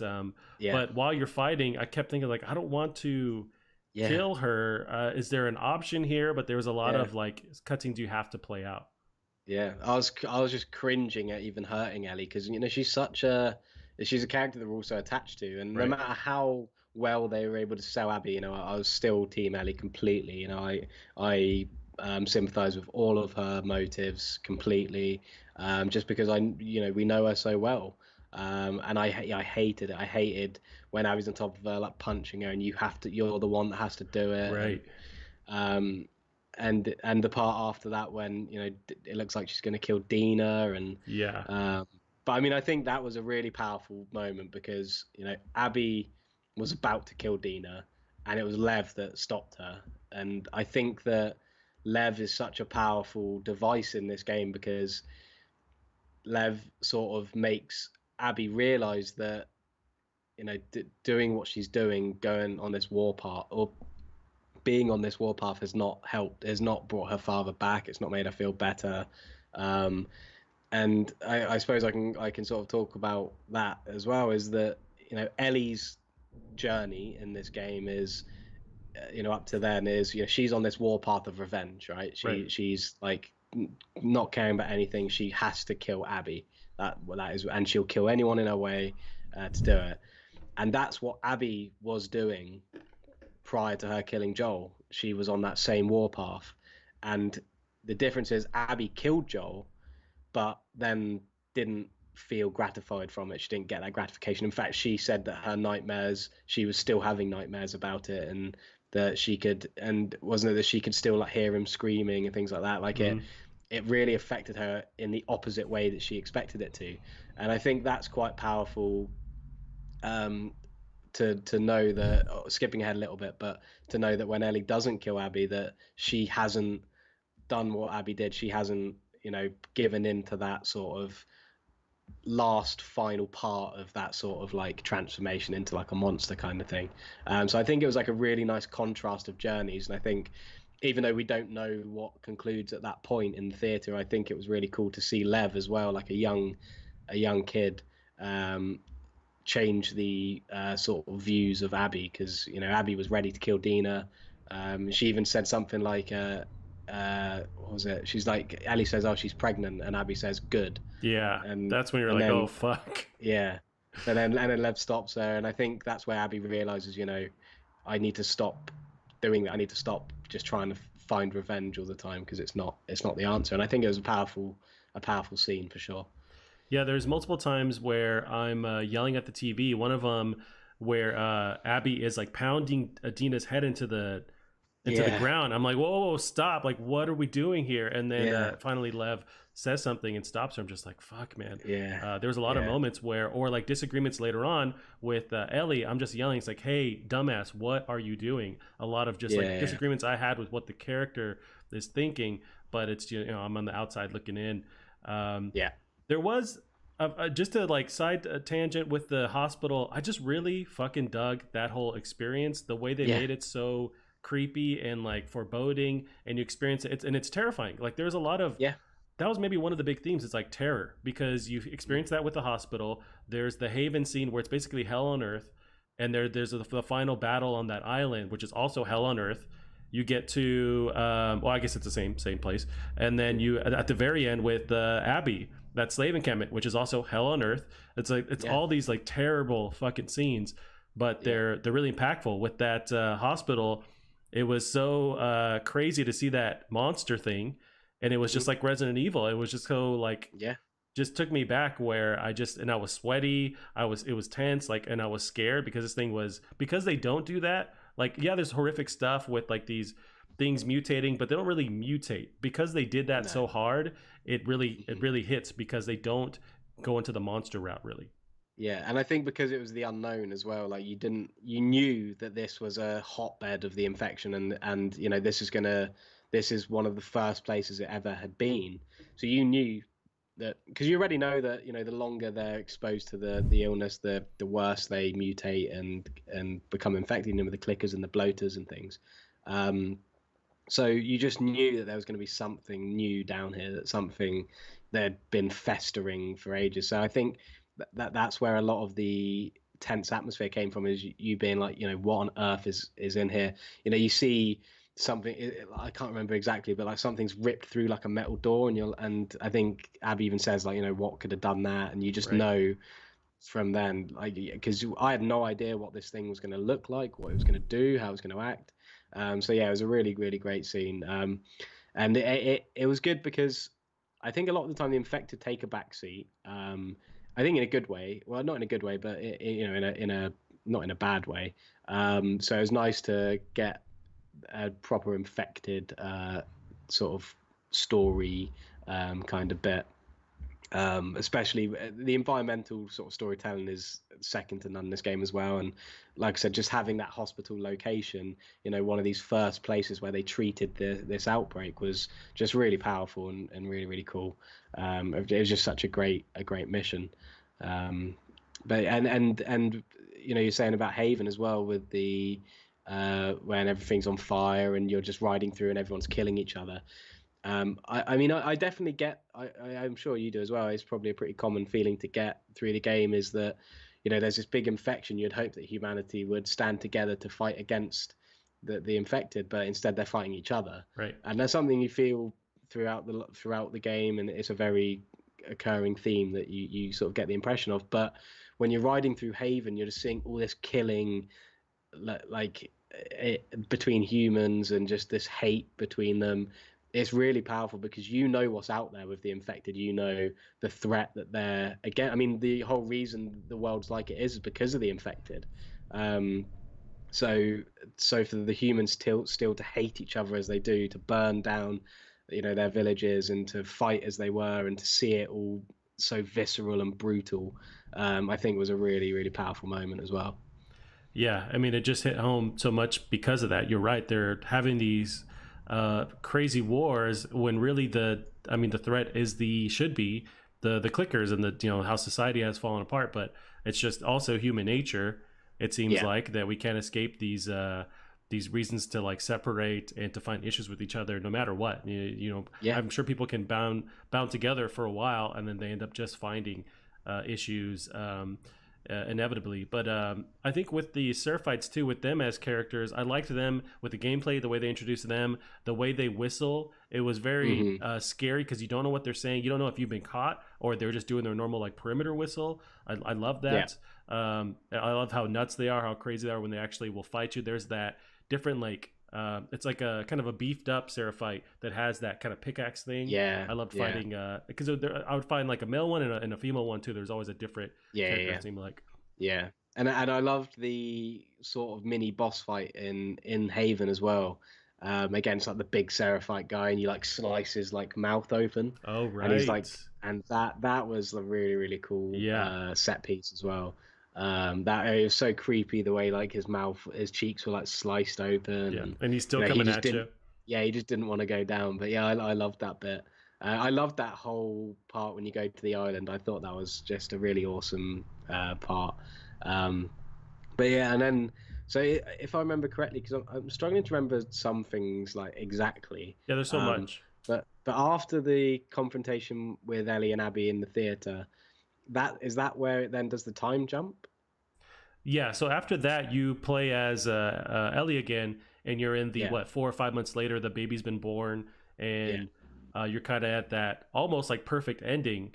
How Mm. did you feel about playing that experience? I liked it. I liked, I knew that Ellie was going to leave, because of, yeah, I knew Ellie was going to leave, obviously, because of Dina being pregnant. They knew that there's more important things to worry about for now. They could always go back out and go for Abby again. And obviously with Tommy, who ends up surviving. Yeah, Um, I This is where the game definitely started going downhill for me, though. Up until then, I absolutely loved it. And just quickly as well, I just want to talk about the journal, because you find the journal as well in that scene when you're just allowed to walk around and look for Ellie's stuff. You can find her journal, and I found that was such a impactful and visceral look into Ellie's like well-being, like what the things she wrote down, how she couldn't get Joel's eyes right. She kept like crossing out the eyes right. and like drawing loads of different eyes, because that was the thing as well, was that she kept having like the flashbacks, like the part when she goes to the barn and she has like the flashback of Joel, and she said, I think she definitely mentions it, how she can only see that version of Joel when she thinks about him. She can just see this Joel with like the bit busted up head and the big swollen eye. Yeah, And so obviously that's why she can't draw him, because whenever she tries to think about what he looked like, that's the image she gets. um so I think the journal was a really really cool thing, and because it is her personal journal, the writers did such a good job to give you this look into something that people never should be able to look at. If someone has a personal journal, they're writing down things that the world shouldn't see. So to right. be able to see that as a player for this character, it was really really impactful, and like I said, really visceral, and like really like even violent in a way, just seeing how personal these things she was writing down were. Like it was really, really a great addition, I think. But yeah, did you sort of like the journal? Did you check it whenever it was updated and I things? did, yeah. So I really dug, and I don't do that often where during the game, to compare to another game, like in this game, when Mm. Ellie will make her notes, you see her making her notes, she puts it away. Yeah, I instantly pop it back open. Like I want to see yeah, what she's added, and yeah, yeah, every time I love to see the progression of.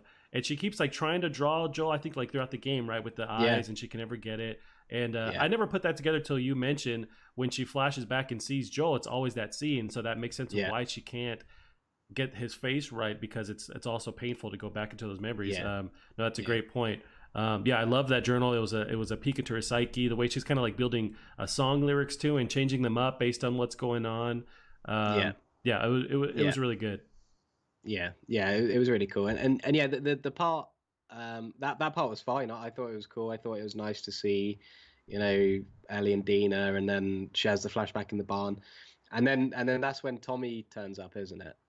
That's when Tommy turns Uh, up. I also yeah, dug and with that flashback in the barn. yeah, I was hoping, and I really dug how they were trying to visualize like a panic attack and something that shuts mm, you down. I haven't yeah, really ever experienced one, but I love how that gave me a peek into just like how it feels to, yeah, lose yourself and then you wake up, and even though it's like the stakes are high, she has her baby in her fucking yeah, hand, but she's still yeah, like it overcomes her ability to function, and I really like yeah, how they built that. And then Tommy shows up. I was hoping we'll get into it, but I was hoping that this was yeah. going to be the end for this. They were going to leave us with she has flashbacks, she's dealing with it, but they basically have their perfect life, and then that all gets thrown out of whack when Tommy arrives. Yeah. I think it's like I say, it's a very, very good scene. I was getting worried because when before the flashback happens, when it starts to get a bit eerie Mm, in the barn, I was like, oh no, the WLF have like right. found where she is because she's killed so many of them. They've found where she is, and they've killed Dina and the baby or something. But then as a flash, so yeah, it gave me that sense of dread, like the same dread that obviously a panic attack would give you. I had that sense of dread, like, oh no, what's happening, just from the eerie ambience that happened before the flashback even started. So yeah, I think it was a very good take on that kind of sort of emotion for sure. But yeah, when Tommy comes, that I hated that bit. I think the way Tommy reacts when Ellie, says she doesn't want to go, or when Dina tries to like interject, the way Tommy reacts is just, I think it's so out of character. I just the fact that at the beginning of the game, or the nearer the start of the game, when Tommy's trying to talk Ellie out of doing it because he wants to protect her, he wants to keep her safe, and then he goes off on his own to try and do it. For him to then expect her to like do it anyway, like later on. I know he can't go now, but I can't imagine that he would put Abby's death over Ellie's safety just because he can't do it. I just thought that the way he reacted was so not the Tommy that I've got to know. I just and I don't mean in like he was having a bad day. I just think it was really poorly done. I think it really made me sort of like recoil, kind of like, what, like, why is he acting like that? It's completely not like him. So yeah, I really didn't like that bit, but I don't know if you feel any different. I guess I had different views on it. Where I didn't like how he was, but I took it more as because he explains when he shows up. He's like, and I haven't seen him in a while, right? He Yeah, explains that he broke up with his wife. I forget her yeah, name, and I yeah, think he's just on this downward spiral. And for some mm-hmm. reason, either because he's so obsessed with getting back to Abby, and that's what caused the failure in his marriage, or other things. But like his life is just going downhill. He's also Yeah, looks really rough. I think he's. It was a bummer to see him like such a fall from grace. He was a yeah, somewhat positive character, although he does do all that death and damage on his own in Seattle. But he's yeah, fallen so hard, and so yeah, it sucks when you see him bring that up again. Like he can't let it go, even to the point where yeah, he's willing to like throw Ellie's life out of whack. I guess it's yeah, just I took it as this whole thing has taken over in such a way of obsession where that's where his mindset is. So nothing mm, will satisfy him until he gets Abby, until he gets Joel's killer. yeah, So it is kind of like out of left field somewhat, or out of his character. But for me, it was justified for the fact that he's obsessed with it, and it's just kind of yeah. it's taken his life down.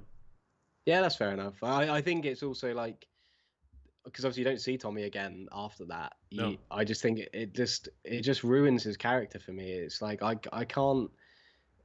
I either have to be like, well, that was a bit out of character, so like I just need to sort of kind of ignore it. But if not, then now if I replay the first game, replay the second game, I'm not going to look at Tommy the same. And I just think it's a shame that they had to do that to him without either an explanation or anything like that. And yeah, I just it really rubbed me the wrong way, that scene. But yeah, and then obviously they, because he's heard that Abby's in Santa Barbara, and then Ellie, after sort of having a falling out with Dina over it, I hated that, heads by off the way. there.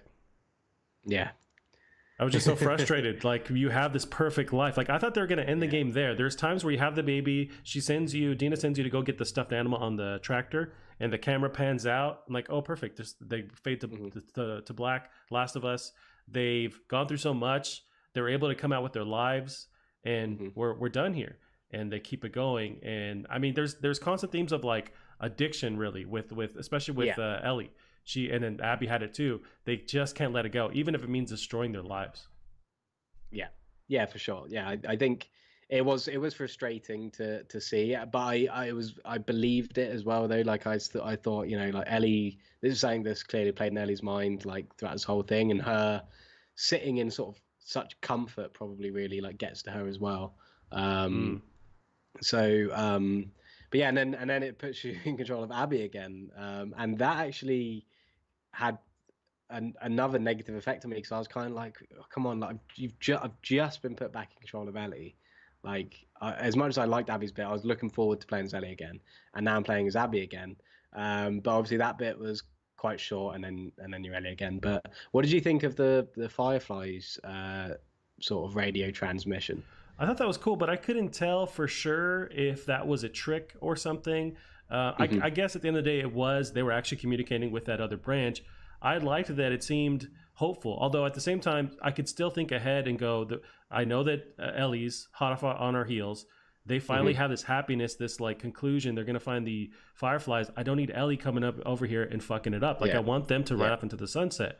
And you see the dialogue. I love the dialogue with Abby and Lev, because Lev is like basically lived in a fucking camp in like in this weird cult rather, and so doesn't even know like concepts of like of how to joke, or you know, like sarcasm, and so it's cool to see them go back and forth, and him taking everything literally. I love that, and so I was happy with these characters, and I wanted them to at least find some happiness, something, as you do with all the characters really. But that's not what happens. They get caught by this, and it seems obvious these are like slave traders basically, or slave workers.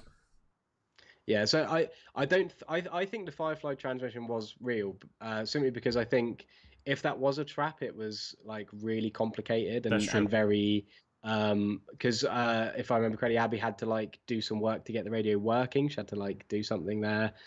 She then had to go through all the different channels, and she finally found one.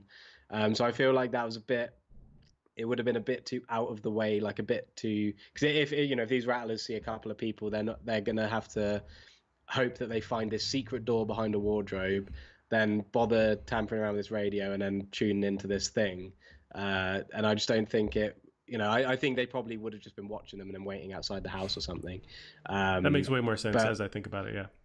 But yeah, and then Abby gets captured, obviously, and then you play as Ellie, and I mean the part with Ellie's so short that there's not really much to talk about, except for the fact she gets captured as well, or gets caught in the trap, which she escapes from. You do get that assault rifle, so it becomes way more actiony. There's way more enemies they throw at you.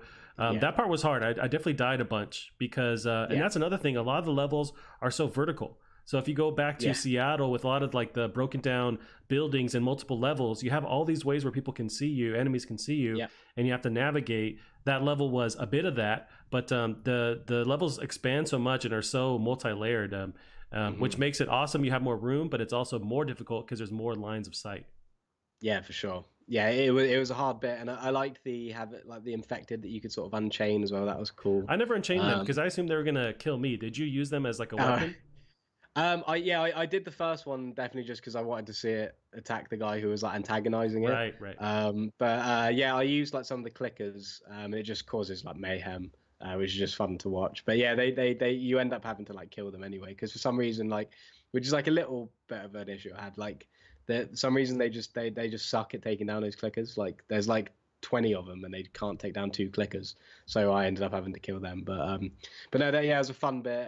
I'll definitely, I've got, like I said, I've got loads to talk about in terms of like the action set pieces, and because I really loved how it approached that, especially in Ellie's parts, because Ellie's parts are definitely different to Abby's in terms of her like constitution and how much damage she can take and like the different tactics you've got to employ. But yeah, I from then on, because obviously Abby frees the prisoners.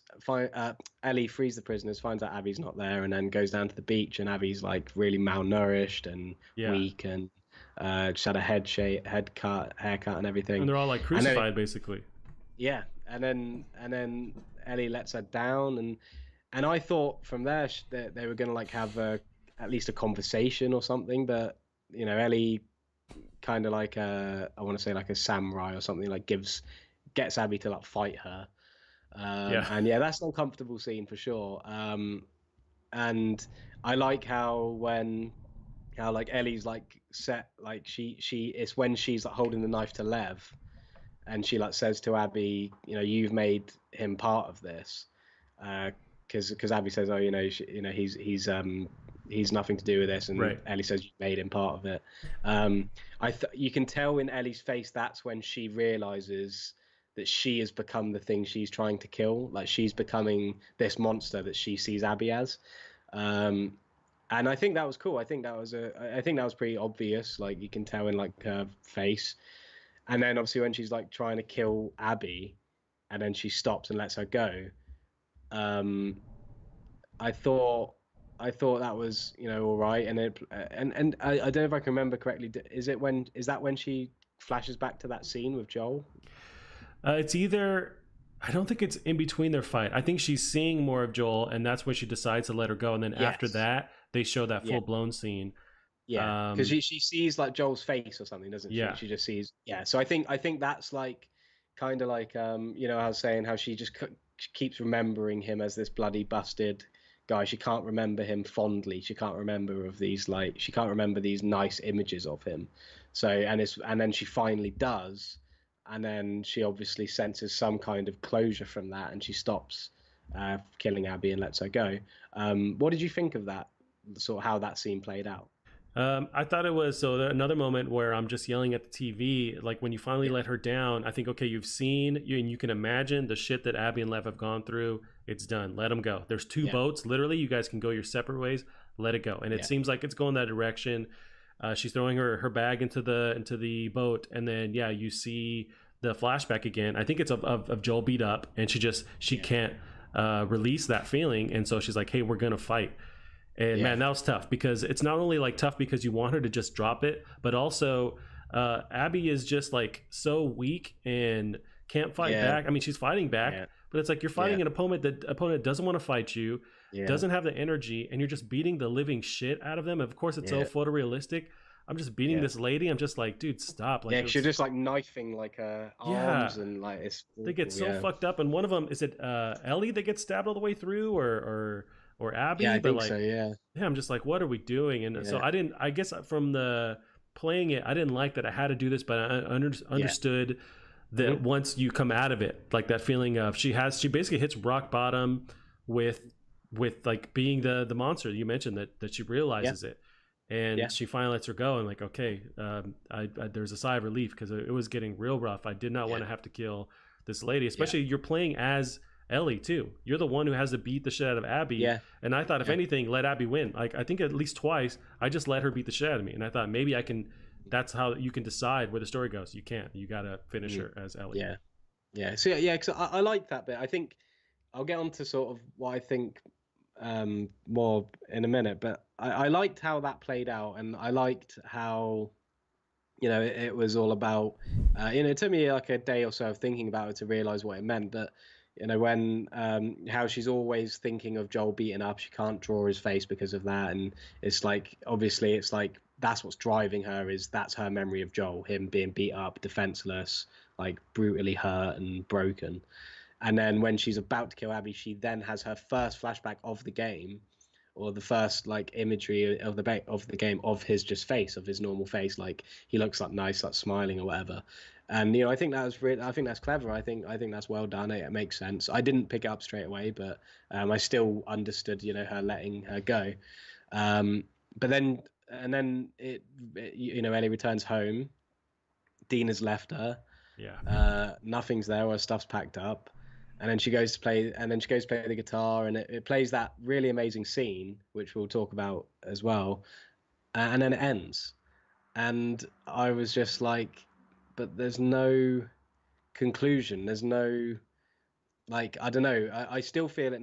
I think the problem is, for me, there was no engagement between Abby and Ellie, as in they didn't have a conversation with each other. Ellie never found out why Abby killed Joel. She, there was just no, aside from these like vague things of Ellie getting closure and Ellie, with the flashbacks and that. It's all very vague, and I just wanted a really concrete conclusion between them, and for it to end without that bit of engagement between them, and also for it to end on such a sour note that Ellie's got home, Dina's left her. It's just so awful for Ellie. Like, it's just such an awful, awful end, and the amount of like emotion that we've gone through up to that point. I was expecting there to be a payoff, at least, something to make it all worth it, to make everything that we've just gone through worth, the stress and the conflict and the like the emotions you felt, and it just wasn't. It was just cut so short, I thought, and I think for what I would have wanted and what I was expecting when Ellie got caught in the trap, what I was expecting to happen was that Ellie and Abby would be locked up together, and they would have to, be forced to work together to get out, because then that would allow some actual engagement between them, some actual dialogue between them, some kind of relationship between them, whether that's bad or good, but something to give you like a real concrete complexity between the two characters and how they feel with each other. But instead, we just got a very vague, like, arty kind of moral, trying to do something in that way, and I think, yeah, I don't know, it just wasn't how I think it should have played out. I think, like I said, it didn't give me a payoff I wanted. It made me feel really unsatisfied, and for the next couple of days I felt hungover, like, because I was just like, how can it end like that? Like, I just didn't feel satisfied at all. And now, like, looking back, I definitely don't feel as like begrudged by it, but like, I have to think about my immediate thought, because that was how I felt immediately, and I felt so disappointed with the ending, and I just felt there was so much more to say. There was so much more for me to find out, whether it's to do with why Ellie's now got closure, what's happening with Dina, it just seemed so bad for Ellie. It didn't seem like she had got any kind of payoff for all of the things she had spent doing in that game. And but yeah, that's just how I sort of interpreted it. So, well, I'll be interested to see how you felt. I understand where you're coming from with that. I guess for me, and a lot of it is us like projecting our own thoughts into and interpreting the story, right, or like the ending. Yeah. But for me, I guess I see what they did with you. You didn't have that feeling of a payoff, of a conclusion, or making it worth it. And I think that they did that for a reason, because there isn't that with what Ellie went through. Like, she was willing to sacrifice everything for what? For this death that was, or like the pursuit of a death that isn't going to make her feel any better. And so after she's done all that, she's left with nothing, and she kind of has to realize that, and be left with the repercussions that she gave her life up, or this happy life that she could have had with Dina, for what? For nothing. And so I think that's what I imagine that's what they wanted the player to feel as well. It's like you're left with the repercussions of what you did, and at the end of the day, it wasn't worth it. It wasn't something she should have pursued, but she had to reach the bottom, I guess, to realize that. So let's touch back on lost my train of thought. So with Ellie and Abby not having that dialogue, I guess I can understand them not having it, just because they both are in such opposite extremes. Abby killed Joel, which is like Ellie's dad, and Ellie killed Abby's dad. And so because they're so, I don't think there's any kind of dialogue they could ever have, because they literally did the worst thing to each other. So there's maybe no way they could ever work together, have a conversation. They're always going to be at ends and just like butt heads, because they're like mortal enemies. I mean, they've done the worst to each other. So the dialogue we got is like the only that I could surmise they could actually have with each other, just because such extremes happened and they were responsible for the extremes. There is that point where Ellie does say to Abby, that's right at the end of day 3, she's like, whoa, stop, like, I'm the reason you want me. And that's when she has Tommy at gunpoint. You want me, I'm the reason why there's no cure. She does kind of explain that she understands why Abby's pursuing Abby's pursuing Joel, but she doesn't realize that she literally killed Joel, or that Joel literally killed her dad. Yeah. But you're right, they don't have that exact moment. But I think for me, it was because they're so total opposites, and they've killed literally each other's dads. There's no way they can have like a sit down conversation. Maybe you mentioned if they were forced together in that slave camp. Maybe that's the only way. But even then, I think you would see Abby or Ellie sulking and never talking and just waiting to stab her or something. I don't think there's ever a dialogue they could have. Yeah. I think that's the thing. I think that's why I'd like to have seen like them maybe locked up together, and the only way they can get out is to work together. I think that's where it'd be another, like, it would fit the theme of the game up to then, because it's a very uncomfortable situation. It's, you don't really know how it's going to play out. And but I think I agree with what you're saying. I could see what you're saying for sure. And I think you're right. There isn't an emotional payoff to be had.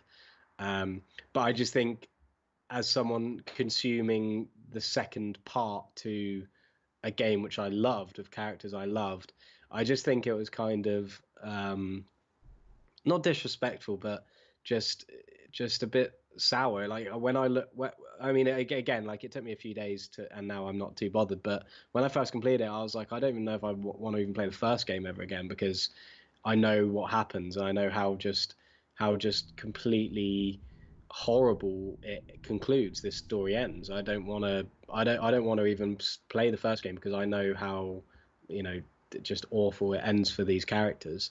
And now I don't feel quite that way. But yeah, I don't know, I just feel like as a standalone game, as a standalone story, I think it's great. I think the ending's fine. I think but as a part 2 to The Last of Us, I think that it's a bad ending, because we already knew that Last of Us Part 2 wasn't really something that had to be made. We already know for sure that Last of Us 3 doesn't sound like something that will be happening at all. Even before Last of Us 2 came out, they were saying, this is going to be the only game. So I was expecting a conclusion to this story, but instead I was just left with like emptiness. And I just think that it's just not the right way to leave a beloved series like that. So I think that the main, what I've been sort of saying to people who've asked me what I think, is that I think it was a gameplay, again we'll get onto in a minute, but story wise I think it was an amazing story, done really, really well, really clever. But as a part 2 to The Last of Us, I think it was not what I wanted at all. It was, that is not what I wanted from a part 2 to The Last of Us, basically. Well, here's devil's advocate on that. So with The Last of Us 1, it is, when we kind of step back, it is somewhat of a complete experience. At the same time, you end it with that super ambiguous, conversation with Ellie and Joel, where she asks him what happened, and he tells her he lies, and she says, okay. And then they end it right there. Yeah. It's up to us to like imagine, man, did she believe her really? Like, what do you think the future holds? There's all those fireflies that killed her. They're going to come back. There's a lot of things they leave open, but it does, for the most part, feel concluded, right? Or at least complete. Yeah. Even though it's still ambiguous. And I think this one follows at some of that ambiguous nature, where they do leave it open. Where's Dina? Does she go after her? What happens with Abby? I feel like you could also see that there are those same kind of through lines with this, and they leave it ambiguous, and they leave it up to you. I wrestle with that too. I sometimes I'd like, sometimes I don't, but I think overall I do like the fact that it's up to me to kind of wonder what happens with Ellie, and what does she do. And I guess I got the sense that she hit rock bottom, and by leaving that guitar there, she was kind of finally able to let Joel go, and she leaves all her stuff there too, and she just walks away. And I get the feeling that this chapter in her life is somewhat closed, or in a sense, because she's able to walk away and trying to figure out, like, what does she have to live for now? Because she's basically been through the ringer. She's lost Dina potentially. Does she go after Dina? I don't know. She's also super young. So Ellie's like 19, 20 at this point. I understand they have no reason to follow the story at all, but at the same time, Ellie's so young, she could find something else. She could find some kind of thing that gives her a purpose in life. And maybe if they were to go back into the story, it would be Ellie on her journey from the bottom to the top of finding something to live for again. I wouldn't mind. I know they've mentioned in the news there's no plans for DLC, although they always say that. But I wouldn't mind a side story, just like they did with Last of Us, the first one, that DLC, the Left Behind.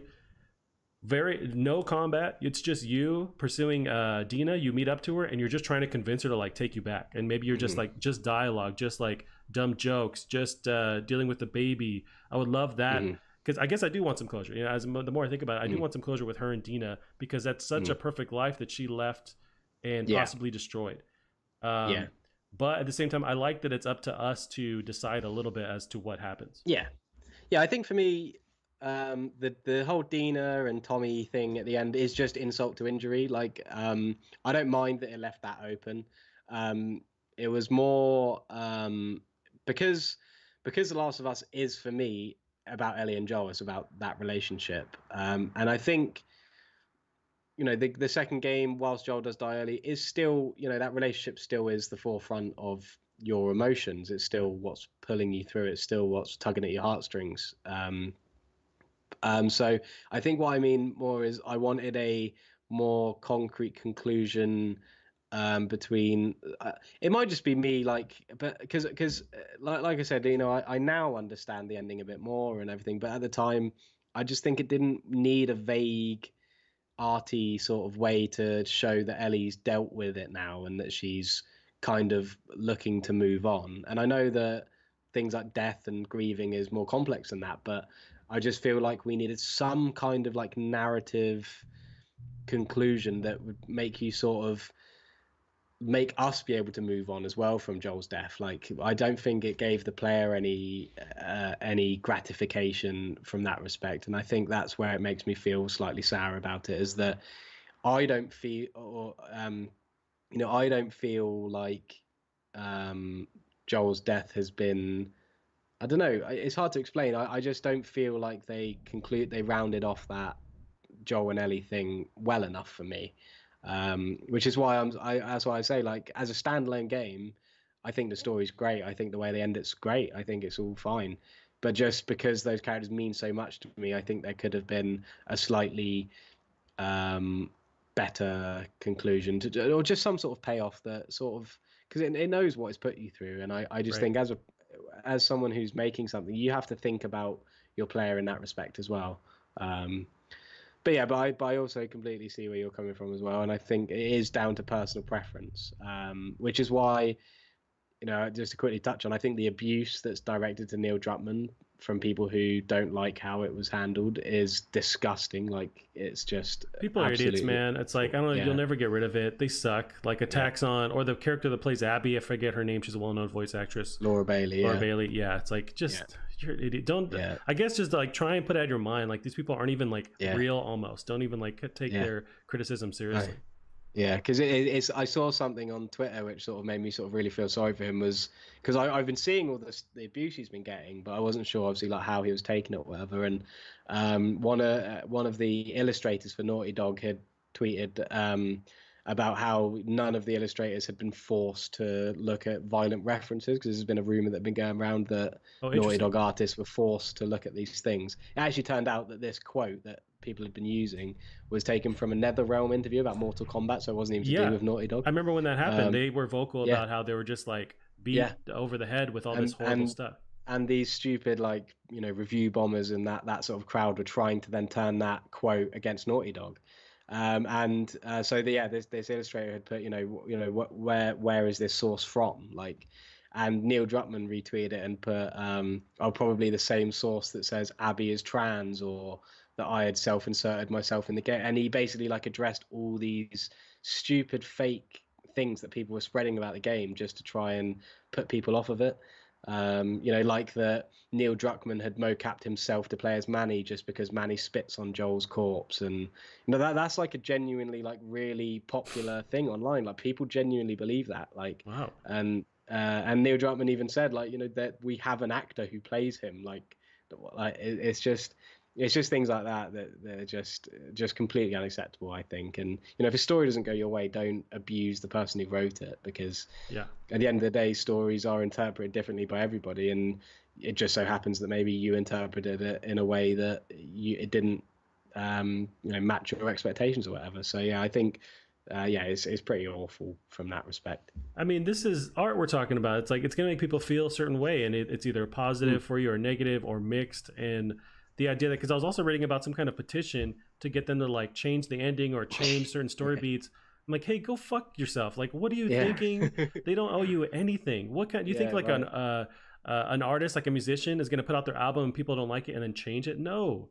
I get that this is interactive, so people have their more of a like a relation to what happens, and it's super strong because of that. I get that. At the same time, it's not yours to like to change. You can just interpret and feel, but that's how it is. And so I can't imagine the mindset of someone who's really like signing a petition to change stuff or spreading these weird rumors. It's like, I don't know what the fuck. You got some issues in your life if you're doing that.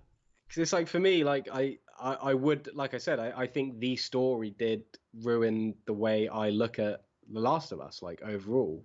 Again, as I've sat on it, it's not that deep, to be honest, but at the time it did.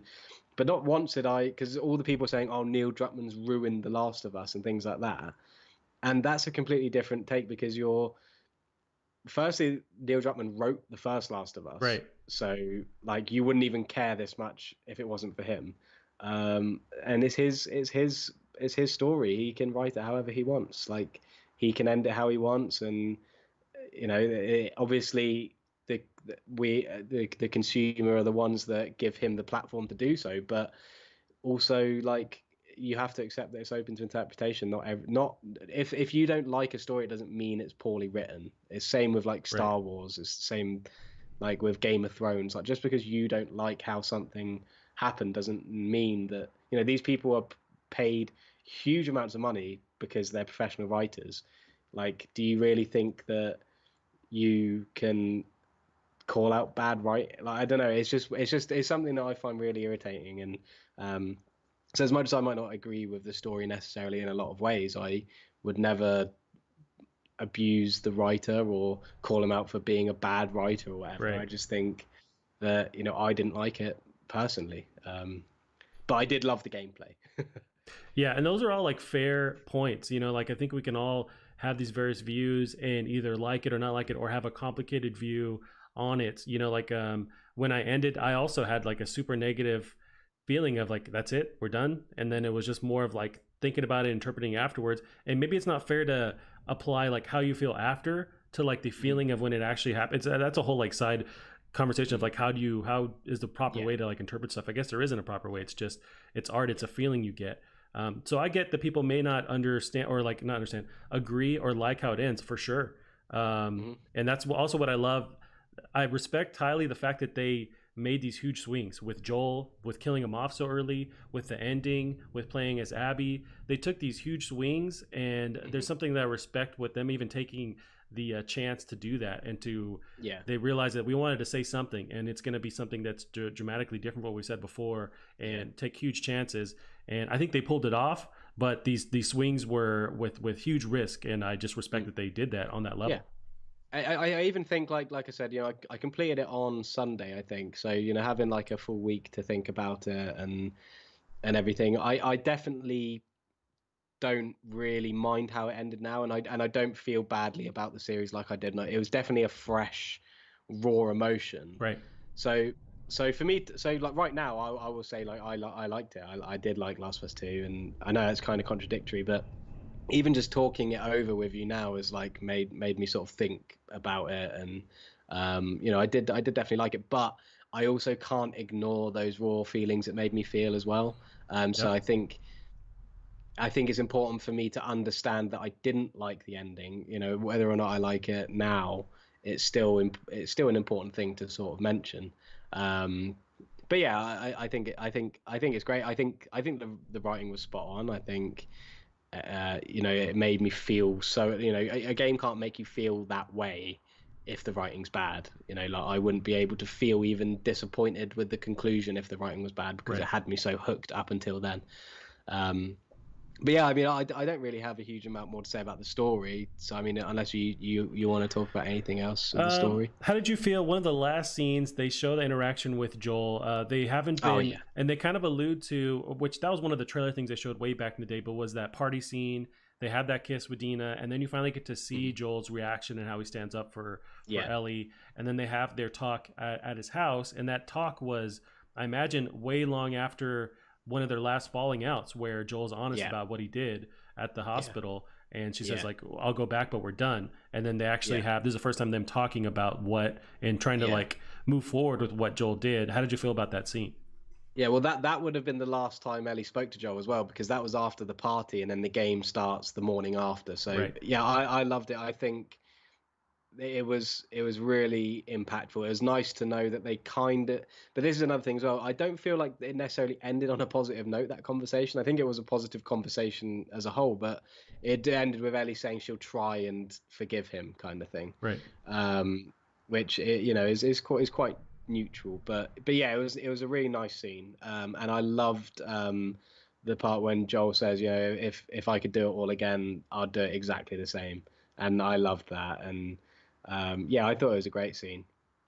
Yeah, me too. I mean, I there was a lot of moments that like really pull on my heartstrings. That was one where, especially where Mm. Joel is like really positive about Ellie's relationship with Dina, and how I Yeah, forget what he says exactly, but he's like, oh, if I don't know her intentions, but you know, it seems like she's like a, you know, a good catch or whatever, or if she's yeah. interested And in she says you. he says that she'd be lucky to have you or something like that, or Yeah, something that along one those hit me, lines. Yeah, man. I was like, oh damn. There was moments in The yeah, Last of Us, the first one, and it's that same kind of feeling where, because, and I think it's because they withhold emotion so much within the game, mm, and when they do finally give it to you, it just like hits you directly in the balls. yeah, Because like there's that yeah, scene with Ellie in the first one.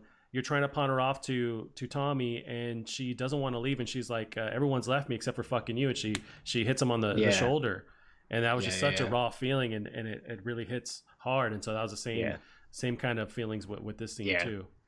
Yeah, and I think touching on that, like I said, I think there was so many emotional scenes, but I do think the first game is still like in terms of story, I think in a league of its own, um, and I mean this is like a close second for sure, um, in terms of like game stories, because that's another conversation I've seen going as well, is people trying to compare it to film. Like you can't compare games to films, like and I've seen like that guy who compared it to Schindler's List, which was really strange comparison to Oh yeah, I make. saw that But there was some drama online with that, right? yeah, but you just can't, because games will never be able to, as much as I prefer to experience stories through games. I prefer game stories than movie stories. You can never tell a story with the same in the same way, in the same cinematic way as a film. You just can't. It's just not, because you have to play the game. Like so the comparison is a bit strange, and I do find people saying like, "Oh, Last of Us is like," you know, comparing it to these movies, like these amazing cinematic movies. I just don't think. I'm not saying Last of Us is worse than them, but they're just not in the same like cinematic bubble. Like they're just not really comparable in that way, I don't think. Um, but yeah, I think there was another. I wanted to say about another line. Oh yeah, the bit when Abby. Um, With Lev. uh, yeah, with Lev, when Yara gets killed by the WLF, and Lev Hmm. says, it was your people that killed her," and then Abby says, "You're my people." I love that. I think that Yeah, I'm was like like, dude, really let's go. awesome. You're my people. Yeah, Let's fucking yeah, let's fight them all. Like, yeah, I had that same yeah, feeling of, yeah, and they did such a good job, and that's what's so nuts. I have so many mixed feelings with the ending, with the story for sure, but the fact that they made you care about Abby, the fact that they pulled that off is insane.